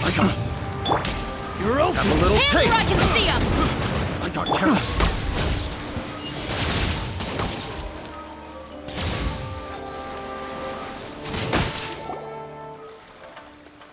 Oh, there goes all the Mora. We worked hard to steal that, you know? Come on, boss. Think of something. Not bad, kid. You ever think of joining the treasure hoarders? We could use someone like you. Kurosawa. Oh, I remember. So he's the one who sent you after us, huh? Just our luck. I knew he shouldn't have hit that place. So what did you see inside? Was it stuffed with food supplies? Food supplies? You kidding? That place was a complete mess. All we found was a strange-looking box, hopefully with valuables inside. I didn't want anyone else to see it, so I was planning on opening it myself once we got back. But now that you've caught us, how about we make a deal? That little box for our freedom. What do you say?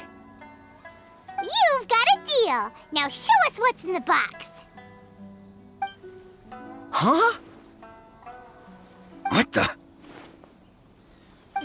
There's nothing in here but IOUs! Yeah, a lot of them too! And they all seem to be made out to the owner of a general goods store, a Miss Aoi. We're talking tons of Mora here.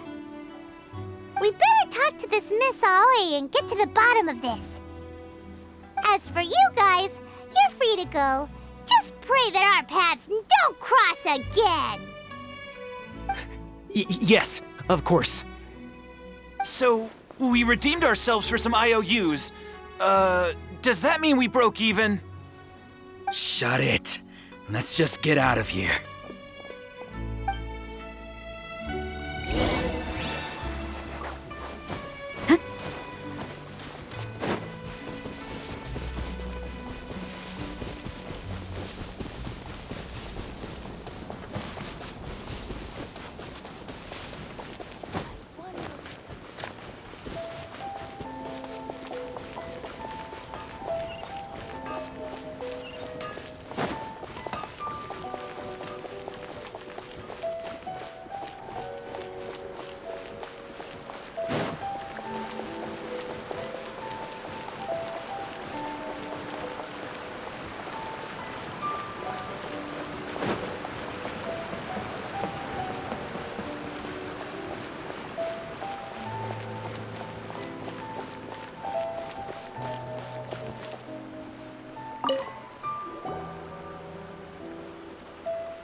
Welcome to Tsukumomono Groceries. We've got everything you need.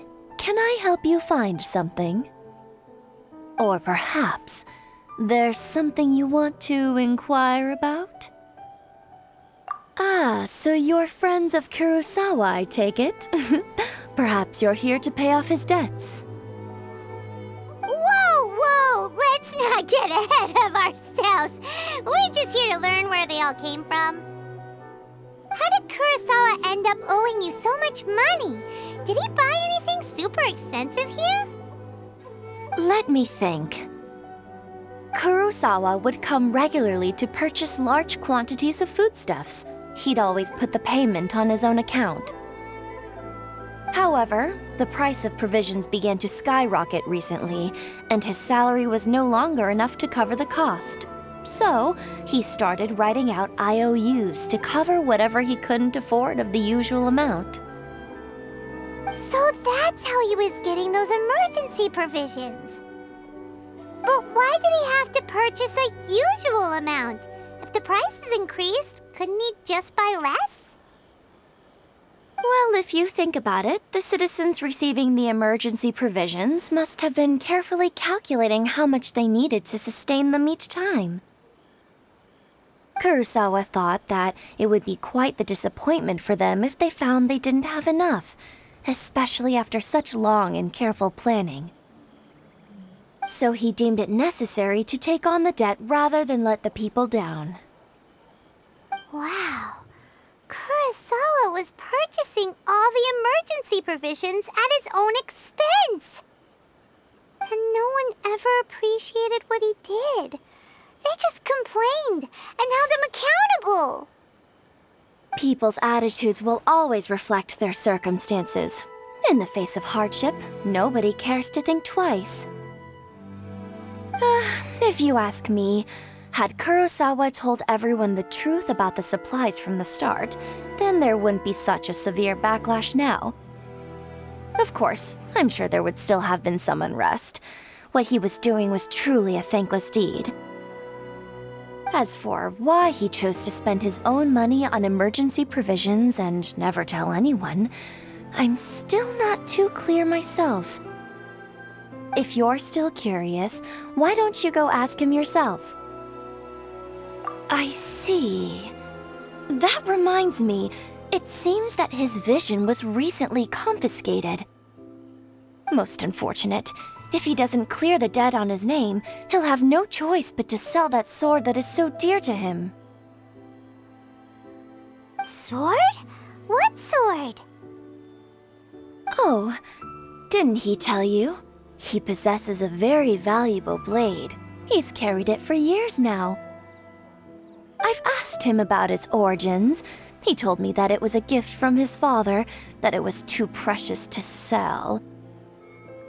In hindsight, I regret that I never made an offer on it. Everything has its price, at least that's what I think. Why don't you ask him about the sword yourself? Perhaps it'll even provide you with the answers you're looking for. Oh, but before you go, if you would kindly settle today's bill. But we didn't buy anything! Information is also a kind of commodity, wouldn't you agree?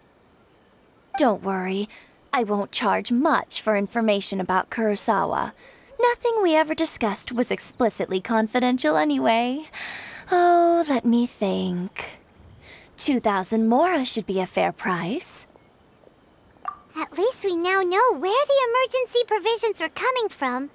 Plus, we found out that Kurosawa has a priceless sword in his possession. Let's go talk to Kurosawa again and see if he can remember anything.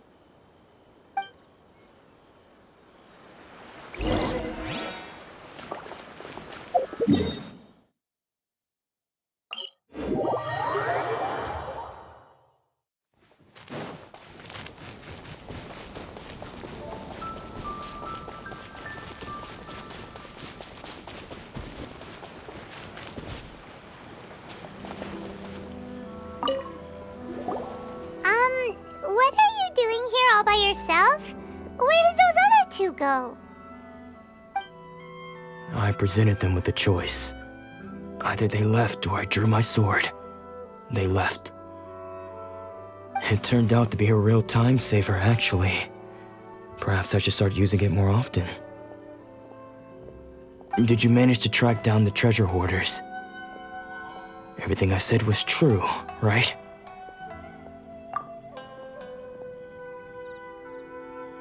That just about sums it up. It turns out that you really were distributing emergency provisions, but they were all purchased at your own expense. Strange.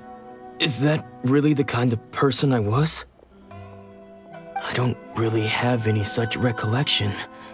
Even after all you've told me, I still don't remember anything.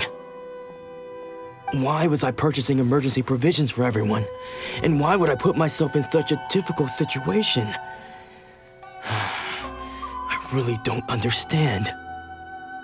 But I cannot deny that when I brandished my sword to scare those two away, I could sense that my body was somehow reluctant to do so. This sword was once wielded by my father. I remember once when I was young, I wanted to sneak out with the blade and show it off to the kids next door. My father ended up catching me in the act and scolded me severely. What did he say? I can't seem to remember that either. It would seem that I forgot many important things when my vision was taken from me. So many memories gone. Forever. No matter how hard I try to remember. All I can remember now is my father telling me that this blade bore his life's creed. Before he passed away, he placed the sword in my hands and said to me, "With this sword, you should..." Hey, if you look carefully, there seems to be some words engraved on the hilt. Can you recognize the words? Virtue and justice? Somehow those two words seem to explain everything now. Taking on seemingly endless debts to make others happy. I guess that must have been my greatest ambition after all. But what use are virtue and justice? I purchased the provisions for those in need, and look how things ended up. The Tenryou Commission seized my vision, and the very people I was so desperately trying to help refused to understand me. And the irony of all of it is, I somehow still felt sorry when threatening them with my blade. I'm incapable of being a good person, yet I'm equally unable to be bad. I don't know what to do with myself. Yet another troubled soul. When we get the chance, let's speak to Toma about Kurosawa's debt. The Yashiro Commission would surely help cover his expenses. In any case, we must never let him sell off that sword. Yeah, seems like losing all ambition is a terrible experience. Fortunately for us, you don't have a vision. Let's go find the next poor soul.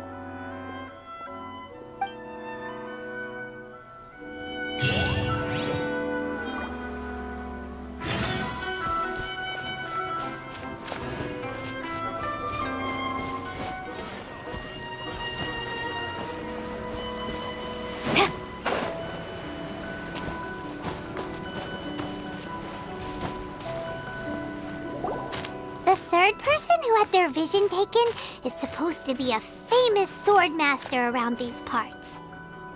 Paimon heard that he's the present-day master of Meikyo Shisui art. Sounds pretty impressive.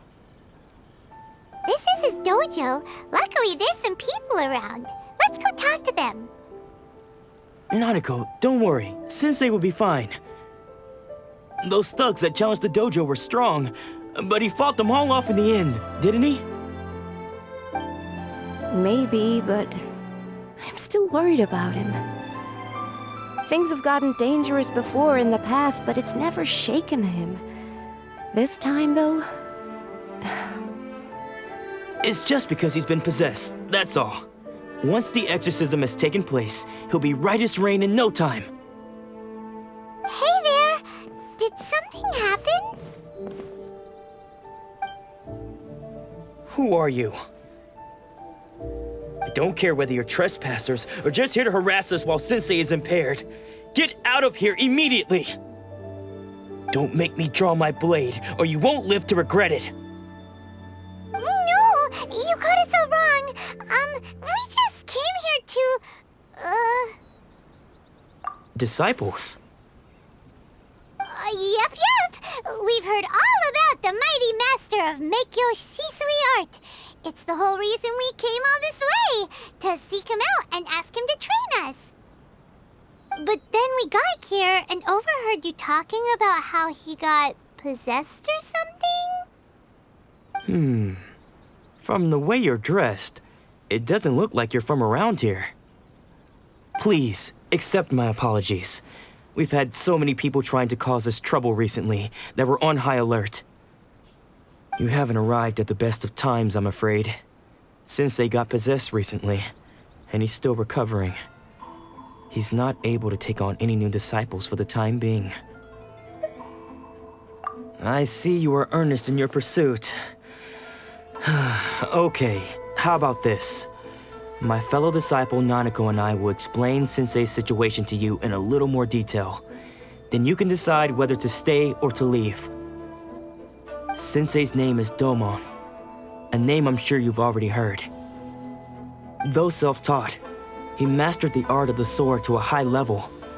He then proceeded to defeat many other prominent swordmasters, never losing a single fight. He once said that his goal was to become the best swordmaster in the world. And so, even while training us, he continued to hone his own art. His fervor truly inspired us, and we trained hard, determined to keep up with him. But then... Not long ago, Sensei had his vision taken away. He hasn't been the same since. He says the strangest things over and over, and he refuses to let us train. Junya and I have discussed it, and we both think that he's being possessed by an evil spirit. So, we've asked the Shrine Maidens from the Grand Narukami Shrine to perform an exorcism. But if I'm honest, I still have my doubts over whether he'll completely recover. The Grand Narukami Shrine? What's that? You haven't heard of it? It's the largest shrine on Narukami Island.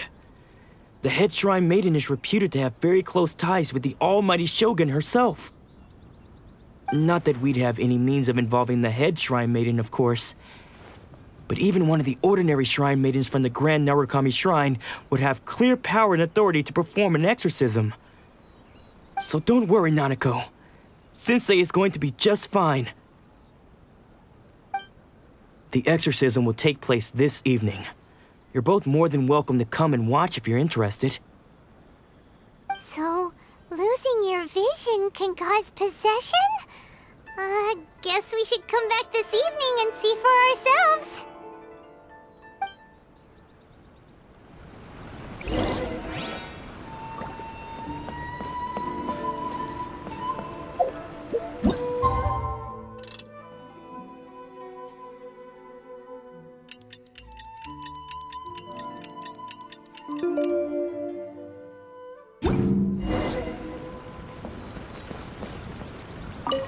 Shh.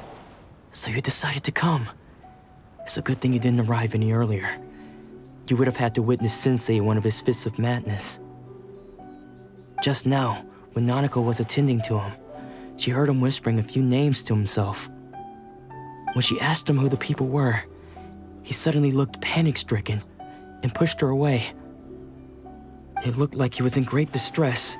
He was covering his ears and looking frantically around him with bloodshot eyes. All the while he kept calling those names. Some of them we knew, others we didn't recognize. But they all seemed to be the names of Swordmasters he had defeated in the past. One of them was Anzai. He used to be a fellow disciple of Sensei's, his senior, in fact. But Sensei defeated him in a duel many years ago, and he has been a wanderer ever since. Sensei wouldn't stop calling his name. Thankfully, the Shrine Maidens managed to subdue him, so the exorcism can finally continue. The ritual has now begun. All we can do is patiently await the result. Here's hoping Sensei will be back to his normal self very soon. Please, excuse me for a moment while I fetch some water. If he wakes up, he is sure to be thirsty.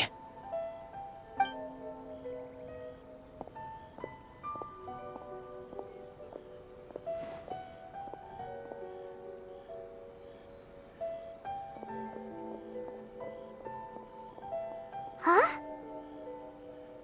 Who's that sneaking around? Uh-oh. Could they be here to mess up the exorcism? We won't let them get away with it. Come on, let's go after them.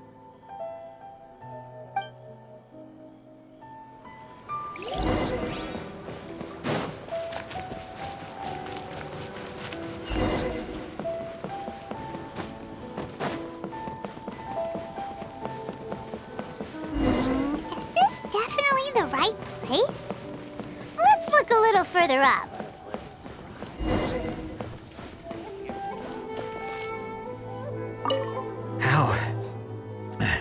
How did you catch up with me so quickly? Are you sure you're Domon's disciples? You move even quicker than he does. Unless... I guess it's been a few years. Maybe his skills have improved again. Excuse me? We're the ones asking the questions here. First off, who are you? And what are you doing sneaking around these parts? You seem like bad news, mister. Bad news? I'll have you know I trained side by side with Domon back in the day, long before you ever showed up. I don't care to talk about that time anymore. But if you must know, I am Domon's senior. His senior? Wait, that means you must be... Anzai? Yes, that's me. Because I don't wish to see Domon or anyone else associated with him ever again. When we were young, we trained under the same Swordmaster, studying Meikyo Sui art together. I had begun training 5 years before him, and everyone looked up to me as a steady and dependable older disciple. Practitioners of Meikyo Sui art seek to achieve stillness of mind, freedom from all agitation. So the majority of disciples are indifferent to rank and reward. I was no exception. But Domon was different. The first thing he did when he joined was go straight to our sensei and ask him, with a beaming smile on his face, how to become the best in the world. Sensei scolded him and told him that the art of the sword should not be used for such vain ends. Sensei said that coveting the title of the best swordmaster, barely days into his training, showed that he had a fickle mind, and that this would impede him from ever mastering the blade. I thought so too at the time, but Domon began making swift progress in his training and even started catching up with me. Only then did I realize that it was Domon who had long since freed his mind from all agitation. He was consumed by his singular desire to become the best in the world. He sought nothing less than perfection in the art of the sword, and nothing could deter him from this goal, no matter what stood in his way. Sure sounds like he meant business. So how come you don't want to ever see him again? Because until he arrived, I was convinced that I would succeed our sensei as the master of Meikyo Sui art. Of all the disciples, I was the most gifted. I had trained the longest. Everyone had high expectations for me. Domon's arrival changed everything. When we sparred, I lost not just the match, but my pride and my status too. I fled the dojo that day and never looked back. Later, I heard that he sparred with Sensei too. Sensei was advanced in years by then, and unfortunately that match used up every last ounce of energy in his body. After that, I wanted nothing further to do with him. Deep down, though, I still respected his mastery of the blade and his commitment to the art of the sword. So, when I heard rumors that he had lost his mind, my first reaction was to dismiss them as false. How could he, of all people, have lost his mind? His mind was the sharpest of them all. He had practiced Meikyo Sui art to perfection. I decided to quietly come and see if it were true. Then, to my complete astonishment, I heard him call my name. I thought mine was a name he had long since forgotten. So you see, I came here not to cause him any harm. I just wanted to see for myself. Okay, you've heard my story. You should get back now. The exorcism is probably finishing. Seems like we got it wrong this time. He wasn't here to mess up the exorcism at all. Still, Paimon's not sure we should bring him back with us. Let's go see how the exorcism's coming along.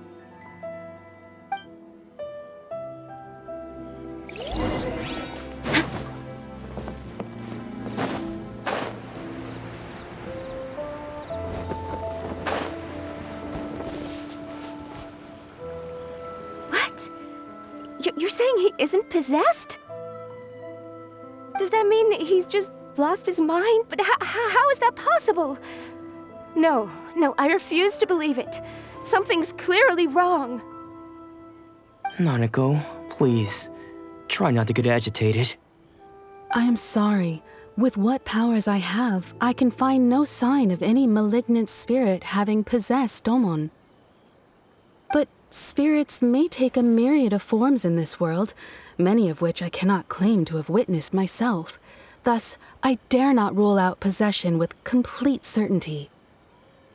And all is certainly not lost, for I received word not long ago that Lady Yai has taken an interest in your sensei's case. Lady Yai? Is that the same Lady Yai that I think you mean? The head shrine maiden of the Grand Narukami Shrine? That's wonderful news! Then Sensei will be sure to recover.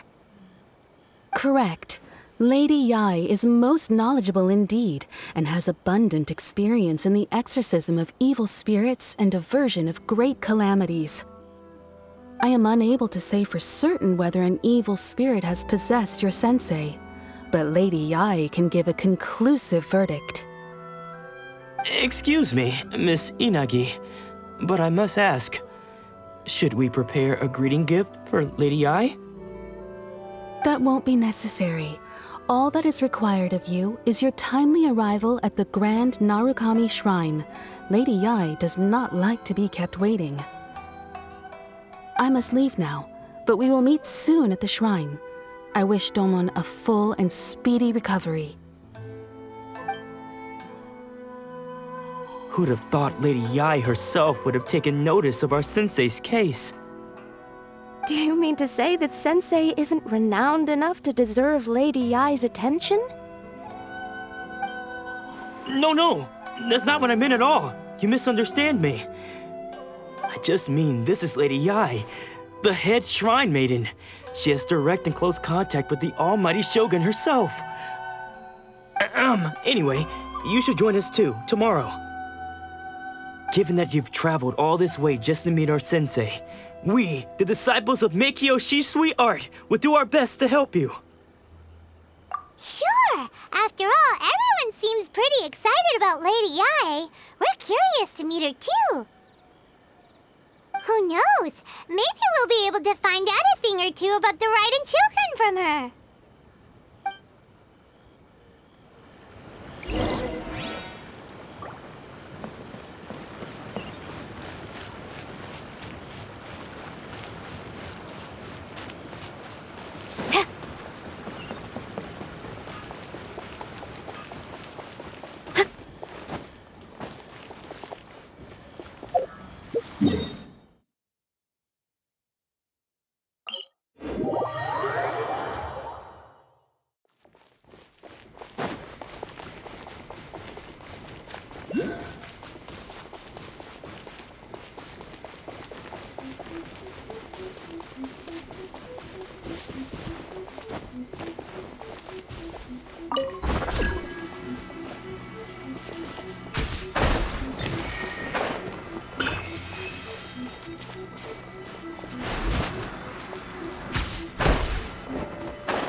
Do you think that's Lady Yai?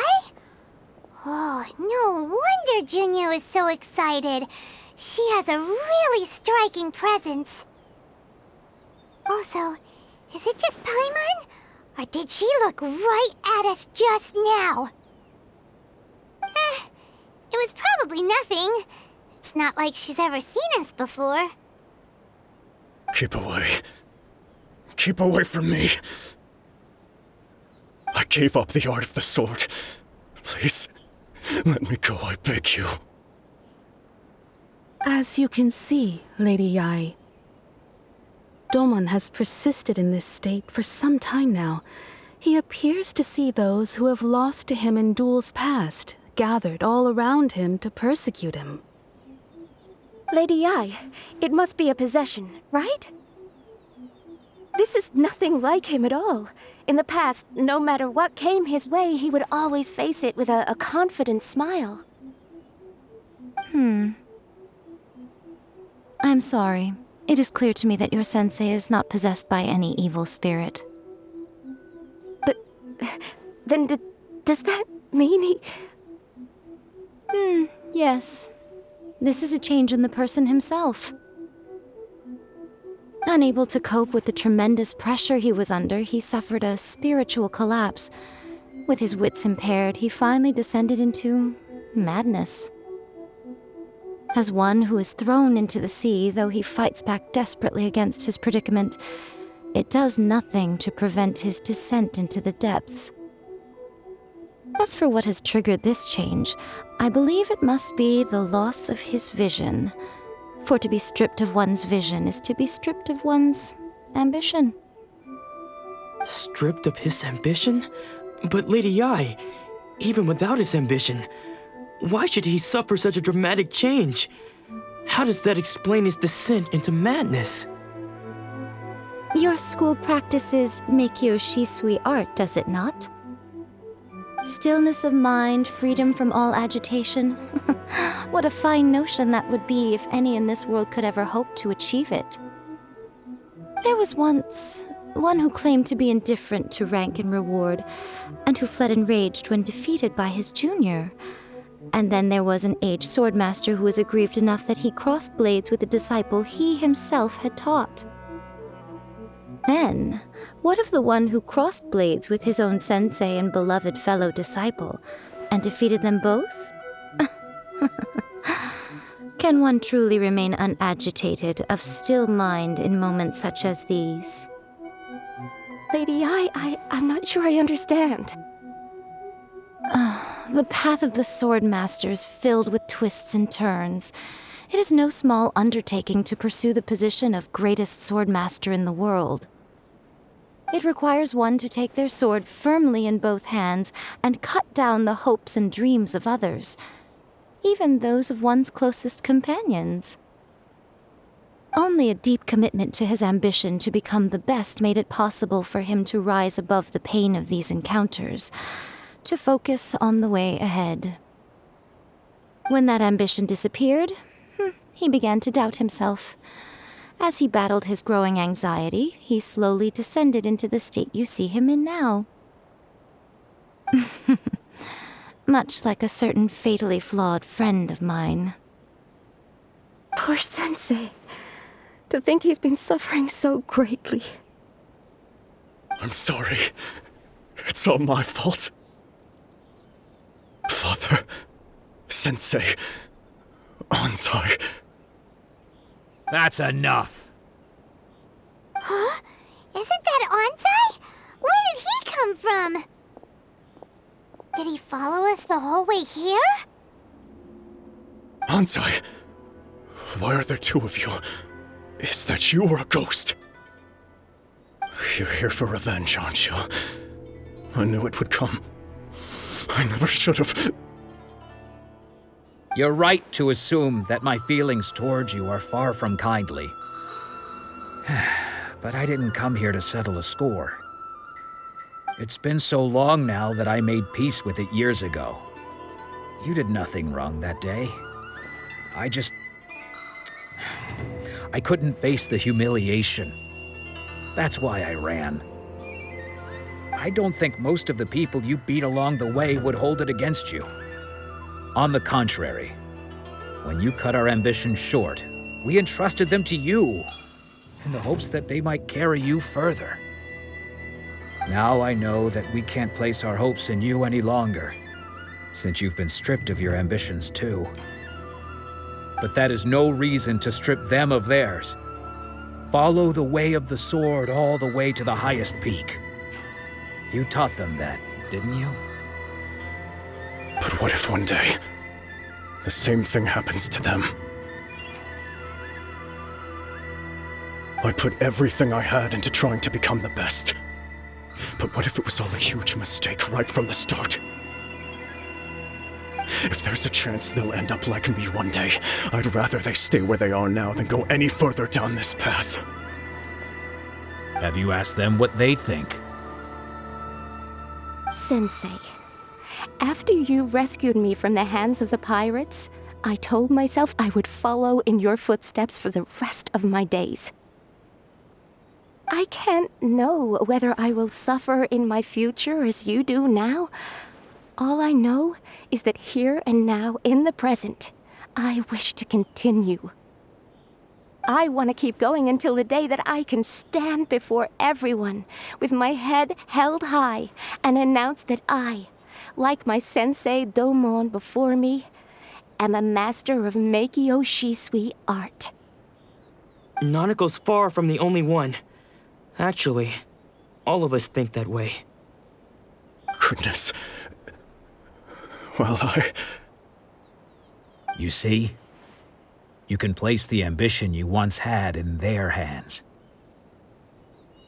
Being stripped of your ambition is something that's never happened to me, so I can't claim to understand it. But I do know what it feels like to have your ambitions crushed.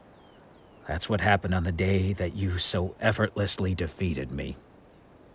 So, just as I once placed my ambitions onto you, it is time for you to release yours into their custody. You are not in the same position that I was. When I left, I had nothing to my name. But you have a great number of worthy disciples.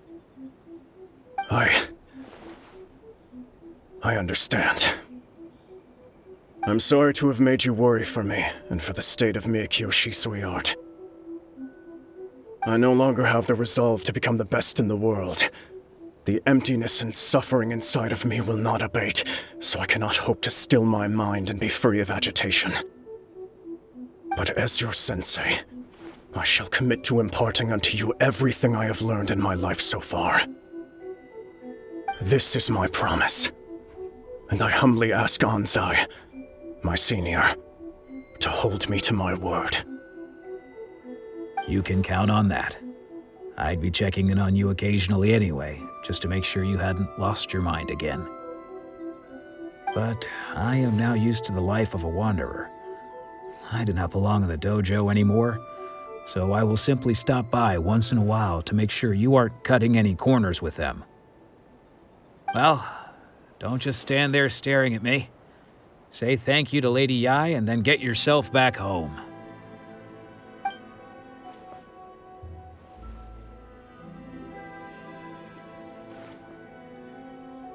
So even though his ambition was taken away, his disciples can take it over on his behalf.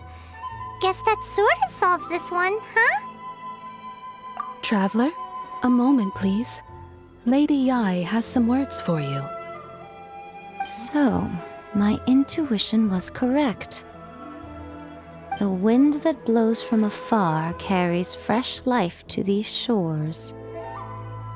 For us to meet now is premature. Nevertheless, you set foot on these islands at precisely the right moment.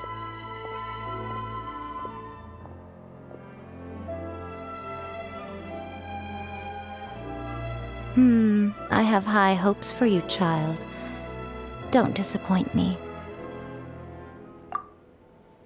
Ooh, Lady Yai seems to have taken a real interest in you. She seems super mysterious. Paimon's so curious what she really meant by all that. We can can come back to it another time. For now, we should go report back to Miss Kamisato.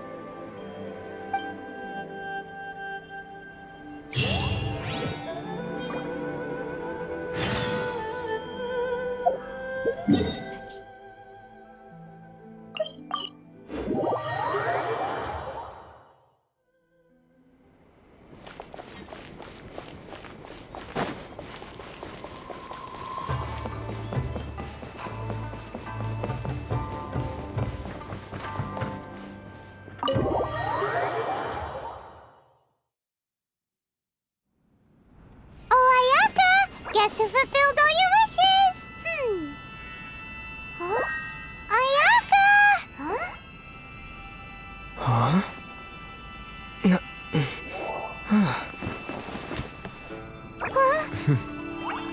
Huh?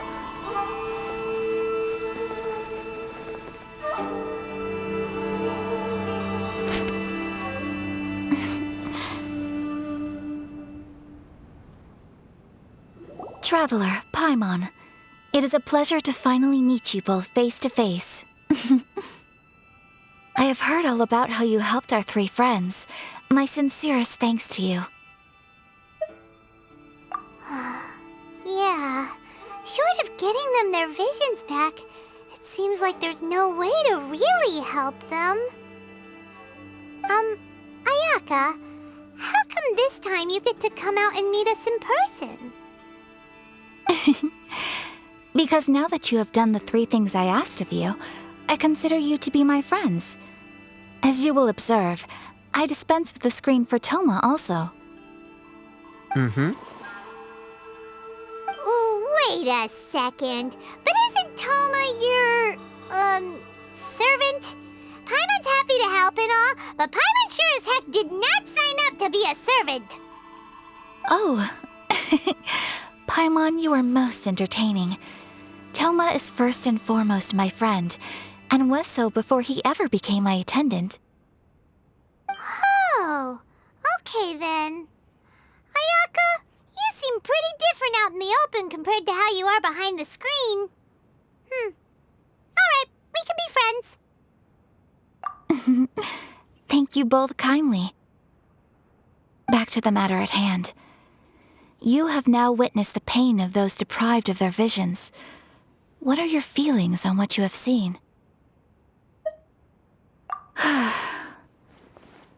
Perhaps in the eyes of a deity such as the almighty Shogun, the lives of those who inhabit the world are inconsequential. Thunders roar, lightnings flash, the winds assault, and the rains descent. All these things take place with no regard for the feelings of the common people. But I believe that surely you understand what they must endure. It seems that perhaps now you can appreciate my feelings on all of this. In which case, perhaps you would be willing to reconsider your stance? You will? Really? Naturally. All right, bravo, my lady. You were right all along. See? I told you he wouldn't reject them. I'd placed my trust in the right person after all. Now then, given that the remainder of our discussion pertains to matters of a more confidential nature, perhaps we could move to the Komori Tea House? We ought not to involve other members of the Yashiro Commission.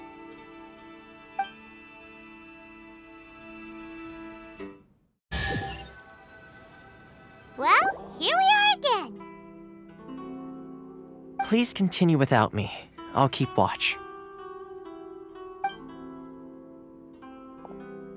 So, what's the deal with this place anyway? What makes it your favorite meeting spot? This is land that was gifted to the Yashiro Commission by the Shogun. The Kamisato clan has the exclusive right to plan, build, and repair any property on this land, and even to allow or deny access. Such privileges exist due to the Yashiro Commission's role in managing ceremonial affairs. Oftentimes, it is not appropriate to discuss details in front of bystanders. Oh, Paimon gets it! Gotta keep a bit of mystery, right?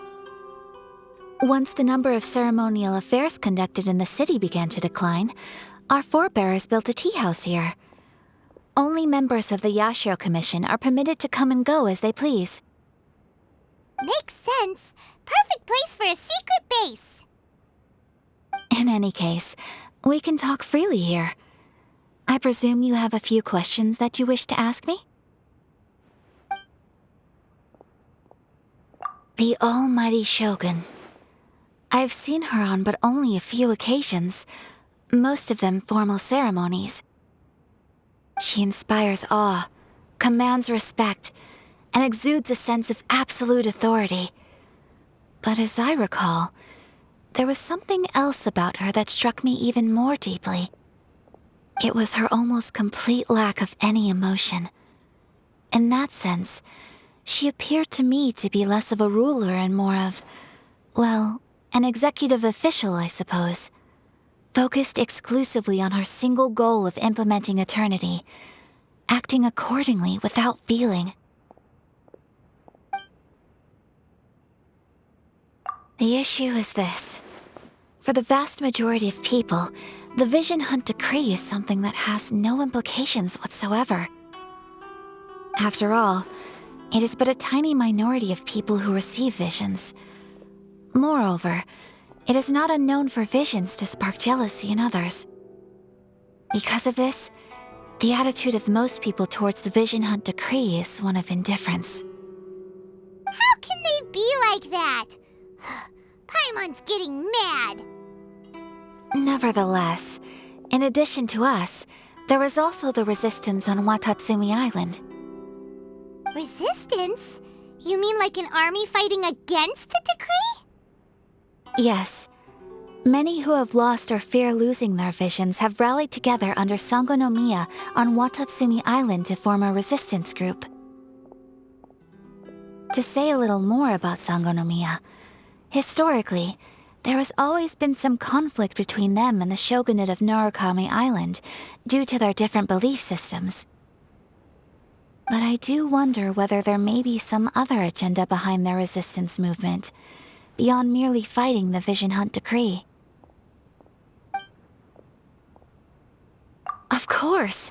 We have tried on numerous occasions. Unfortunately, each time a proposal to repeal the decree arrives at Tenshukaku, it is promptly vetoed by both the Tenryou Commission and the Kanjo Commission, and subsequently scrapped. They invariably adopt a stance of unconditional support for the Shogun's decisions. They have no interest in discussing anything. It almost makes one wonder whether they had a hand in the Shogun's sudden decision to issue the Vision Hunt Decree. Ooh, Paimon has a question though! Oh? What would you like to know, Paimon? Have you got a plan yet to fight the Vision Hunt Decree? To be honest, we do not. What? Please, do not forget that challenging the Vision Hunt Decree is tantamount to challenging a deity. Coming to terms with that is already a difficult step to take. So what are we gonna do? Well, for the moment, all we can do is try and reduce the harm that is being caused by this decree. For example, by providing vision bearers with safe refuge, or manufacturing counterfeit visions for them as a contingency measure. You're telling Paimon that there are people out there who can make fake visions? Don't underestimate the talents of the craftspeople in Hanamizaka. To the naked eye, their counterfeits are indistinguishable from the genuine article. The problem we are facing right now is that Master Masakatsu, who was providing us with counterfeit visions, has recently been arrested by the Tenryou Commission. Darn! So they found out about it? Ugh. Yes. We knew it was not a long-term solution, and that it was only a matter of time before it would be exposed. But we cannot simply abandon Master Masakatsu. Exactly. I feel the same way. But given mine and Toma's identities as part of the Yashiro Commission, breaking him out of prison would risk dragging down the reputation of the entire Kamisato clan should we be caught. That would only serve to cast suspicion on any future activity we might seek to attempt. By no means do we intend to place the burden of such a task on your shoulders alone. When you are ready, go to Hanamizaka and look for a fireworks shop run by the Naganohara family. There, you will find someone who can help you.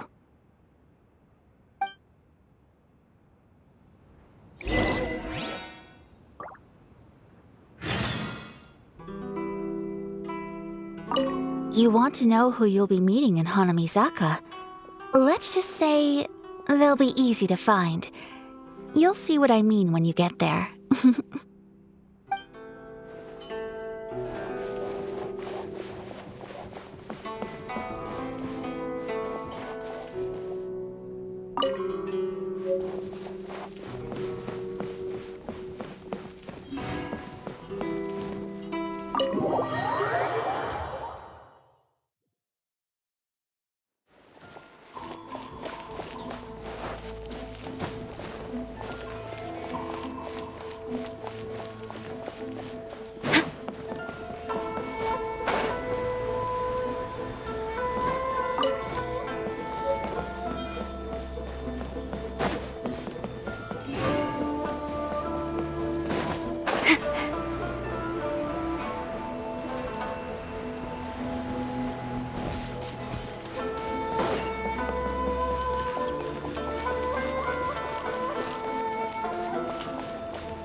Just hand it over. You don't want any trouble with me. If you think your elemental powers are enough to resist the Vision Hunt decree, then you'd better think again. Believe me, you're not the first of your kind we've encountered, and we've seen the same unpleasant outcome time after time. You'd best save yourself the trouble. Can't you make an exception? I just got this vision. I won't even use it, I promise. So this is the Vision Hunt decree in action, huh? We can't just sit around and watch things unfold, can we? Psst! Hey, wait! Huh? There's someone trying to get our attention. Come on, this way. What's going on? Can't you see we need to go help? Shh, quiet. Just sit tight and watch for a moment. Hey, this isn't right, you know. Just because you don't have a vision doesn't mean you can sit back and watch others in trouble. Huh? Hey, wait! You do have a vision! Shh! If you don't keep your voice down, I won't have one much longer. All right. Here, take it. Wise choice. All right, let's go.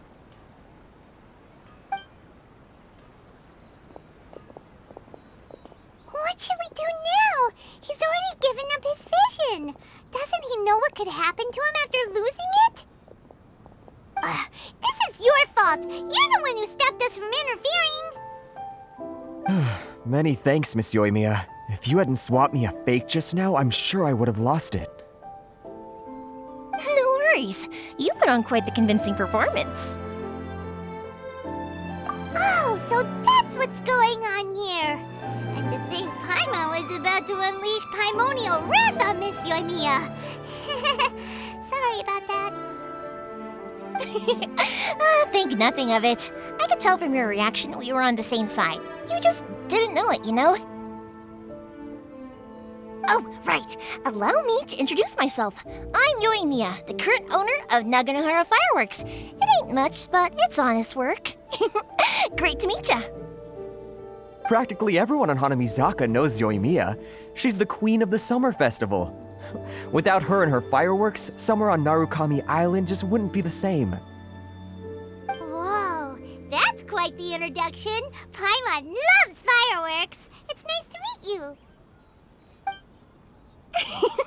Stop it, Hanjiro. You'll embarrass me. As for thanking me, you'd be better off thanking Master Masakatsu. He's the one that gave me the fake visions in the first place. His handiwork allowed me to keep my own vision. Whew, I can't even imagine trying to run the business without it. Ugh. Yes, Master Masakatsu is a good man. It's too bad good people seldom get the recognition they deserve. Master Matsukatsu? Huh? Do you guys know him too? You don't say! Then it sounds like the Shirasagi Himegimi has a plan. Awesome! I've been thinking about breaking him out too recently. But if I just marched straight in there by myself, I'd probably get Miss Kamisato in a whole heap of trouble. So, what about if I join you instead? Sure, welcome to the team. Ayaka told us to go look for help at a fireworks shop. She must have meant you. Seems like I finally got a new job to do. Besides hiding vision bearers in my shop, that is. So, Master Masakatsu is being held at the police station. I've already surveyed the area and found a way in. Whoa, talk about a reliable source. Seems we've got the right person on our team. Not bad, huh? Let's go as soon as everyone's ready. Don't worry, Master Masakatsu. We're on our way. Time to break him out!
Now that we're inside, this place is a whole lot creepier than Paimon imagined.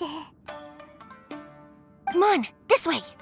As long as we stay quiet, we've got a good chance. I certainly wouldn't want to end up locked away in here. Let's find Master Masakatsu and get out of here. We should split up. I've got a little present to prepare for Master Masakatsu. I'll be right back. You sure? Alright then. Just be careful not to get caught. Yes, you too.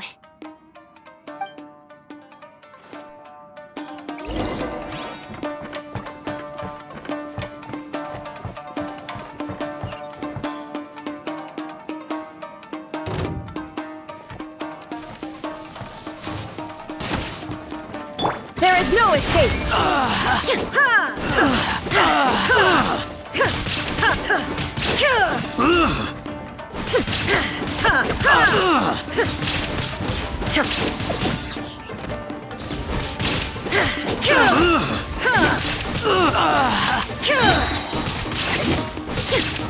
You must withdraw.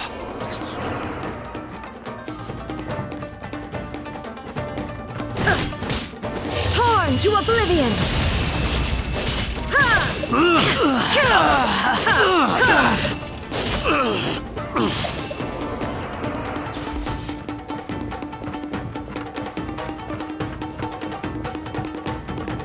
Talk about a big door.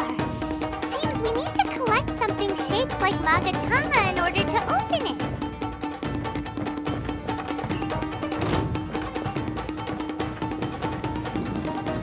Show me what you've got! Illusion shattered! Final warning! Justice will prevail!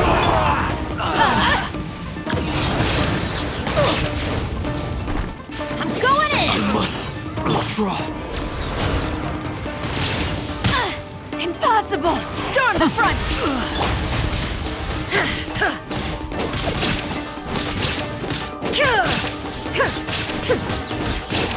I need to train harder.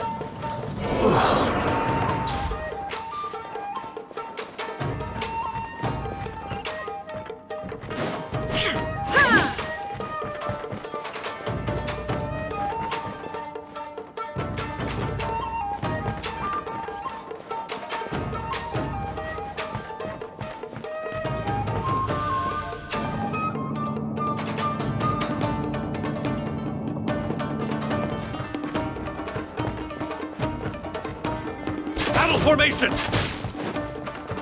Shine down!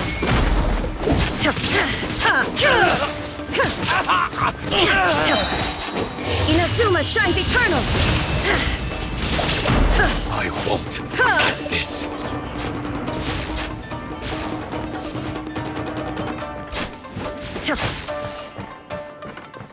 This wall looks a bit odd. Maybe there's some special trick to it.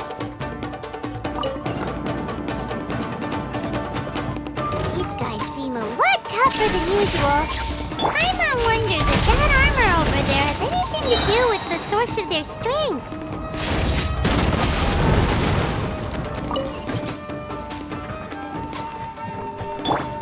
Get out of here! Teamwork is dreamwork!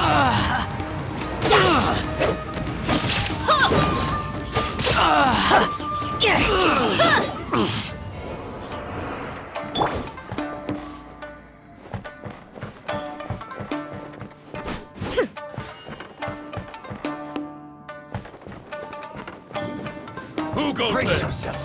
Soldiers, quick! Illusion shattered! Teach me a lesson. Drop your weapons! Justice will prevail! No turning back! Get them! I'm going in! Torn to oblivion! I need to train harder.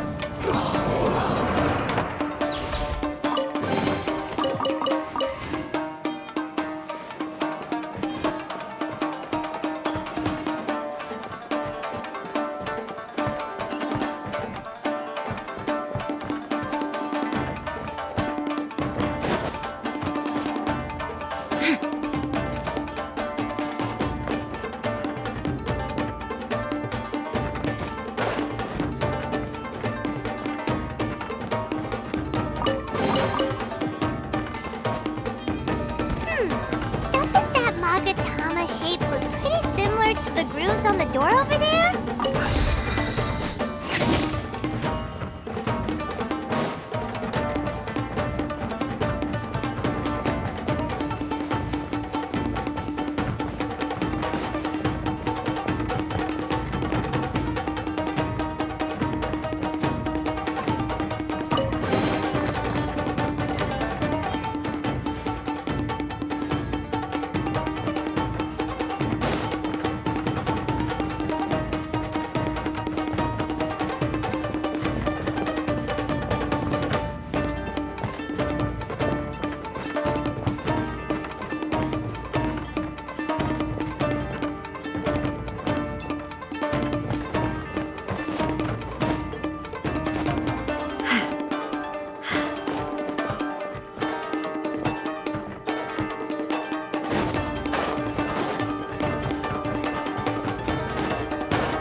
Brace yourself. Lesson.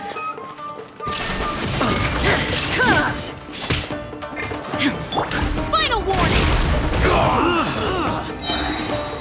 You asked Show for me it! what you've got. Don't hold back. Teamwork is dreamwork! Out of the way! I dare.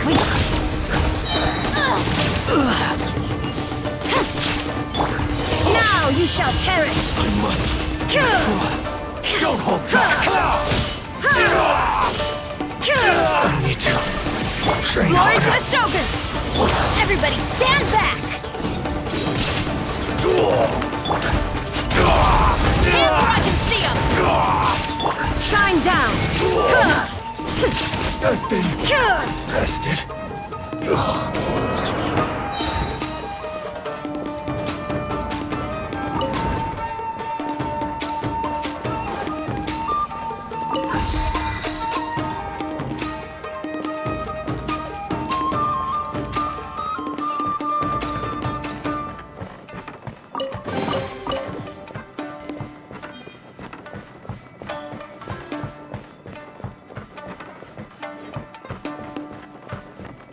Illusion shattered!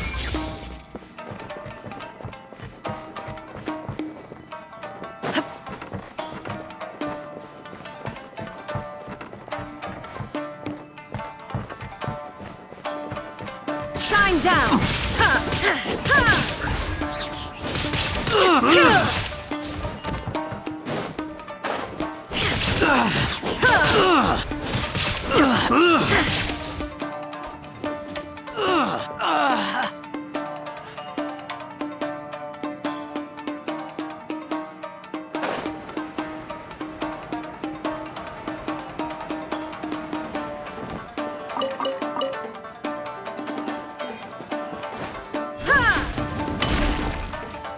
Illusion shattered!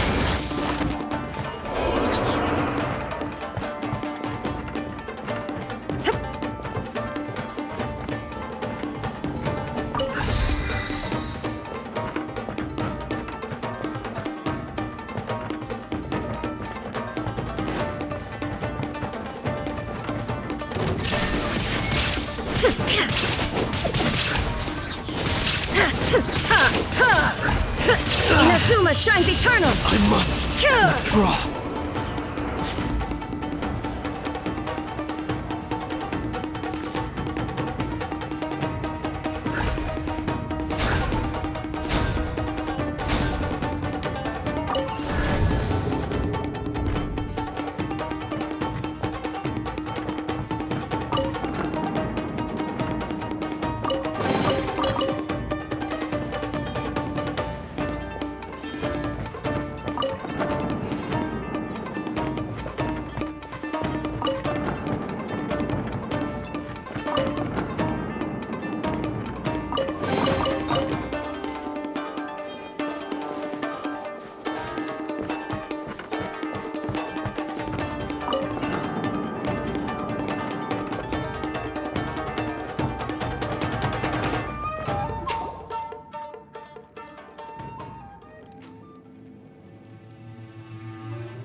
Look over there. That must be Master Masakatsu. Did you really think that little trick of yours could fool us? Locking you up was just the beginning. No! Oh no! Those Tenryou Commission brutes are torturing him! If we don't come up with a way to break him out fast, then... Huh? Euthymia, when did you get back here?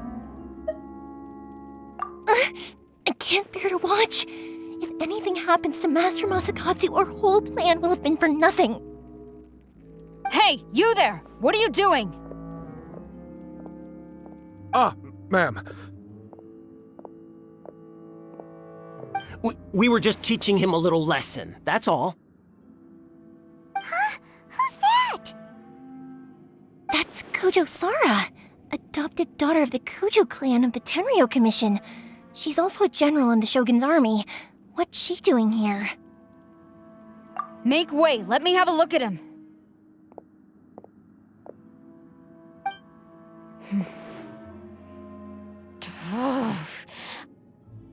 I'm sure you're well aware that torture is strictly against military regulations.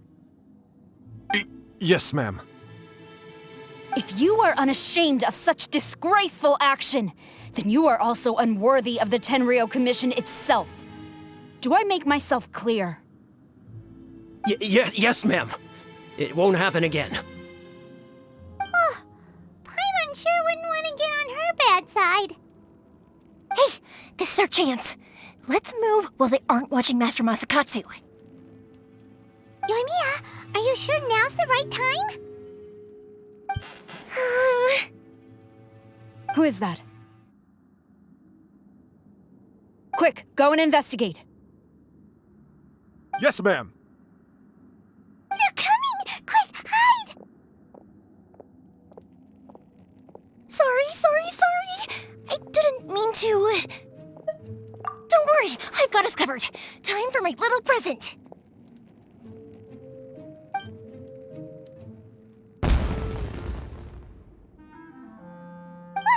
Fireworks!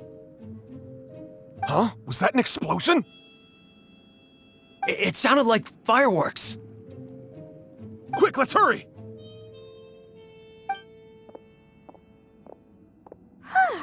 The fireworks were enough to distract them. Maybe more than enough. Fireworks aren't just for festivals, you know. I was particularly proud of this batch. I decided to.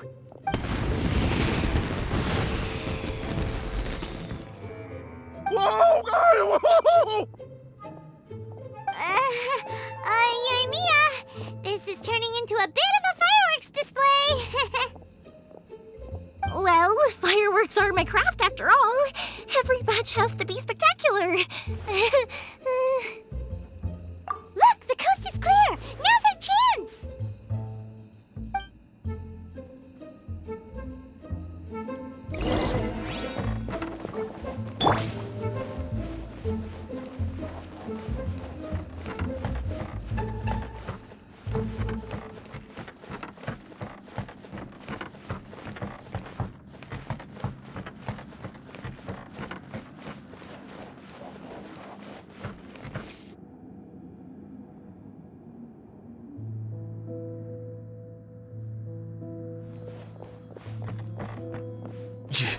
Euthymia, is that you? Master Masakatsu! Sorry we took so long. Oh, those awful guards. Come on! We've got no time to lose! They could be back any minute!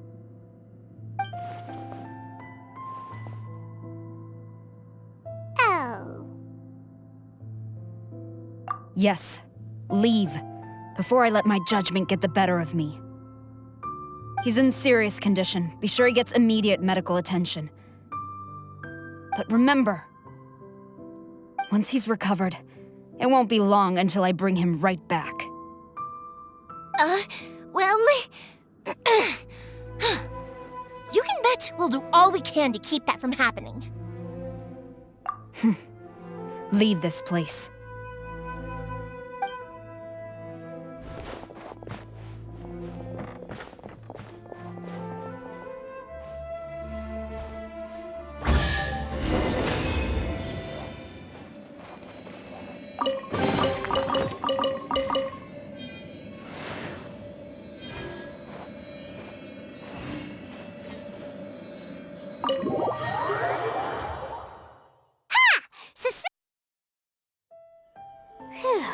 We're finally out of that creepy place. Yes. Finally, I've made it out of there. Master Masakatsu, how do you feel? Can you hold on? Don't worry. I think I can make it to the infirmary without keeling over. Thank you. All of you. I'll take him to get treated. I'll treat you to a round of drinks once this is all over. Don't worry about us. Just take care of Master Masakatsu.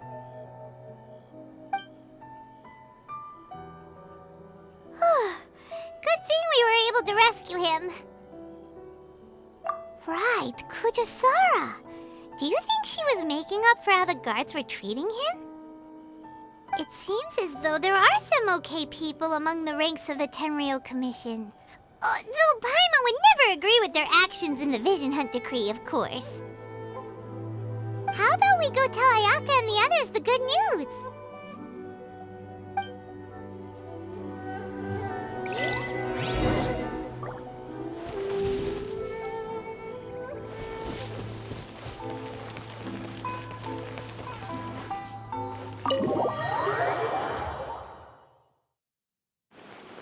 I see. So Kujo Sara stayed her hand. It would appear she still has some honor to her. I wonder if we should try establishing contact with her. Perhaps we could coax out some information. Unlikely. Don't forget, Kujo Sara is also carrying out the Vision Hunt decree. She obeys the orders of the Raiden Shogun without question. In her eyes, Master Masakatsu is of no threat to the decree. This is why she was so willing to allow his escape. If our true motives were ever divulged, she would act against us without a second thought. True. Though if you ask me, Master Masakatsu's release is an unexpected blessing. We are now one step closer to victory. And we couldn't have done it without Euthymia and the Traveler. You're turning out to be even more reliable than we expected. Don't mention it. Indeed. Things may have turned out very differently this time without the help of the Traveler. But if we wish to mount any sizable resistance against the Vision Hunt decree, there is still much to be done. It is time we make ready our next set of plans. There's no need to rush, my lady. Things seem to have taken a turn for the better, at least. Not only have we rescued Master Masakatsu, but our list of allies appears to be growing. Yes, which reminds me. The Tenryou Commission seems to be making preparations for a celebration. They call it a ceremony of sorts. And the number of samurai out enforcing the Vision Hunt decree seems to be waning. The days ahead may be more peaceful than usual. A ceremony, you say? Why would such a task be left to the Tenryou Commission? I don't know, but I'm sure it has nothing to do with us.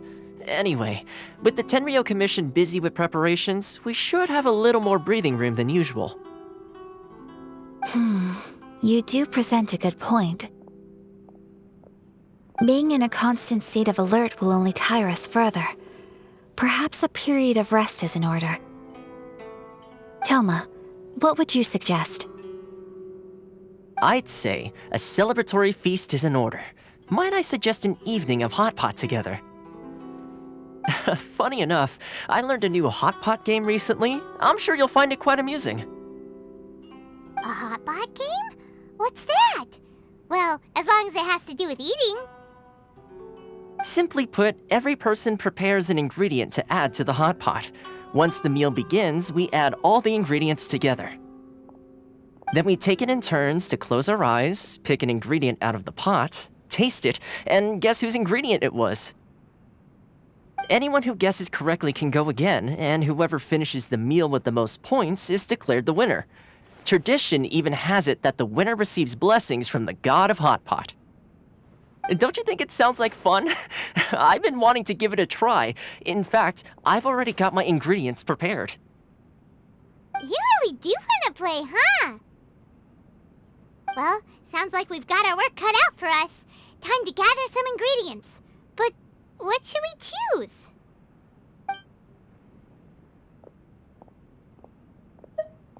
Ooh! Paimon proposes we gather Raging Demon-level Joyun chilies, Super Salty Ham, Mist Flower Corollas. This is already shaping up to be a hot pot to remember! Oh, my stomach! It feels like Euthymia fireworks are going off inside me. Who would have guessed that Toma would be the winner? He ate practically all those weird ingredients without a second thought. Toma? You okay, buddy? Salt-crusted herring, unripe lavender melon, flash-boiled dongo, oh, and whatever that thing was that nearly froze my tongue off. Hold up, my life is starting to flash before my eyes. Time I call it a night, everyone. You've only got yourself to blame, Toma. All those strange things you ate were ingredients you added yourself. But weren't you the one who added those little cakes, Ayaka? I think the Traveler ended up eating one. Boiling cakes in hot pot? Ugh. think of the texture? I must apologize. To be perfectly honest, I thought the cakes would be a tasty addition.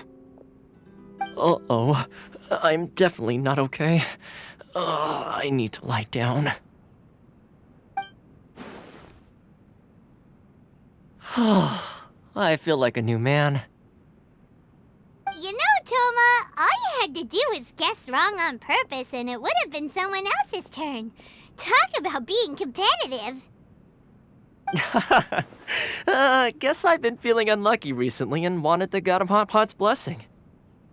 Perhaps I did get a little carried away. Still, I couldn't be beaten at my own game first time around.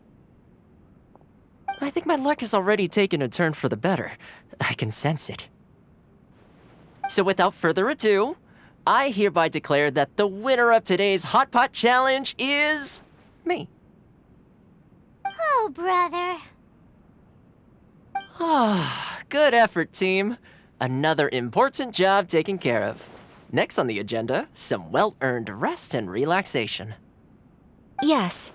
If the Tenryou Commission truly is as busy with preparations as Toma claims, then some rest would be a welcome change of pace.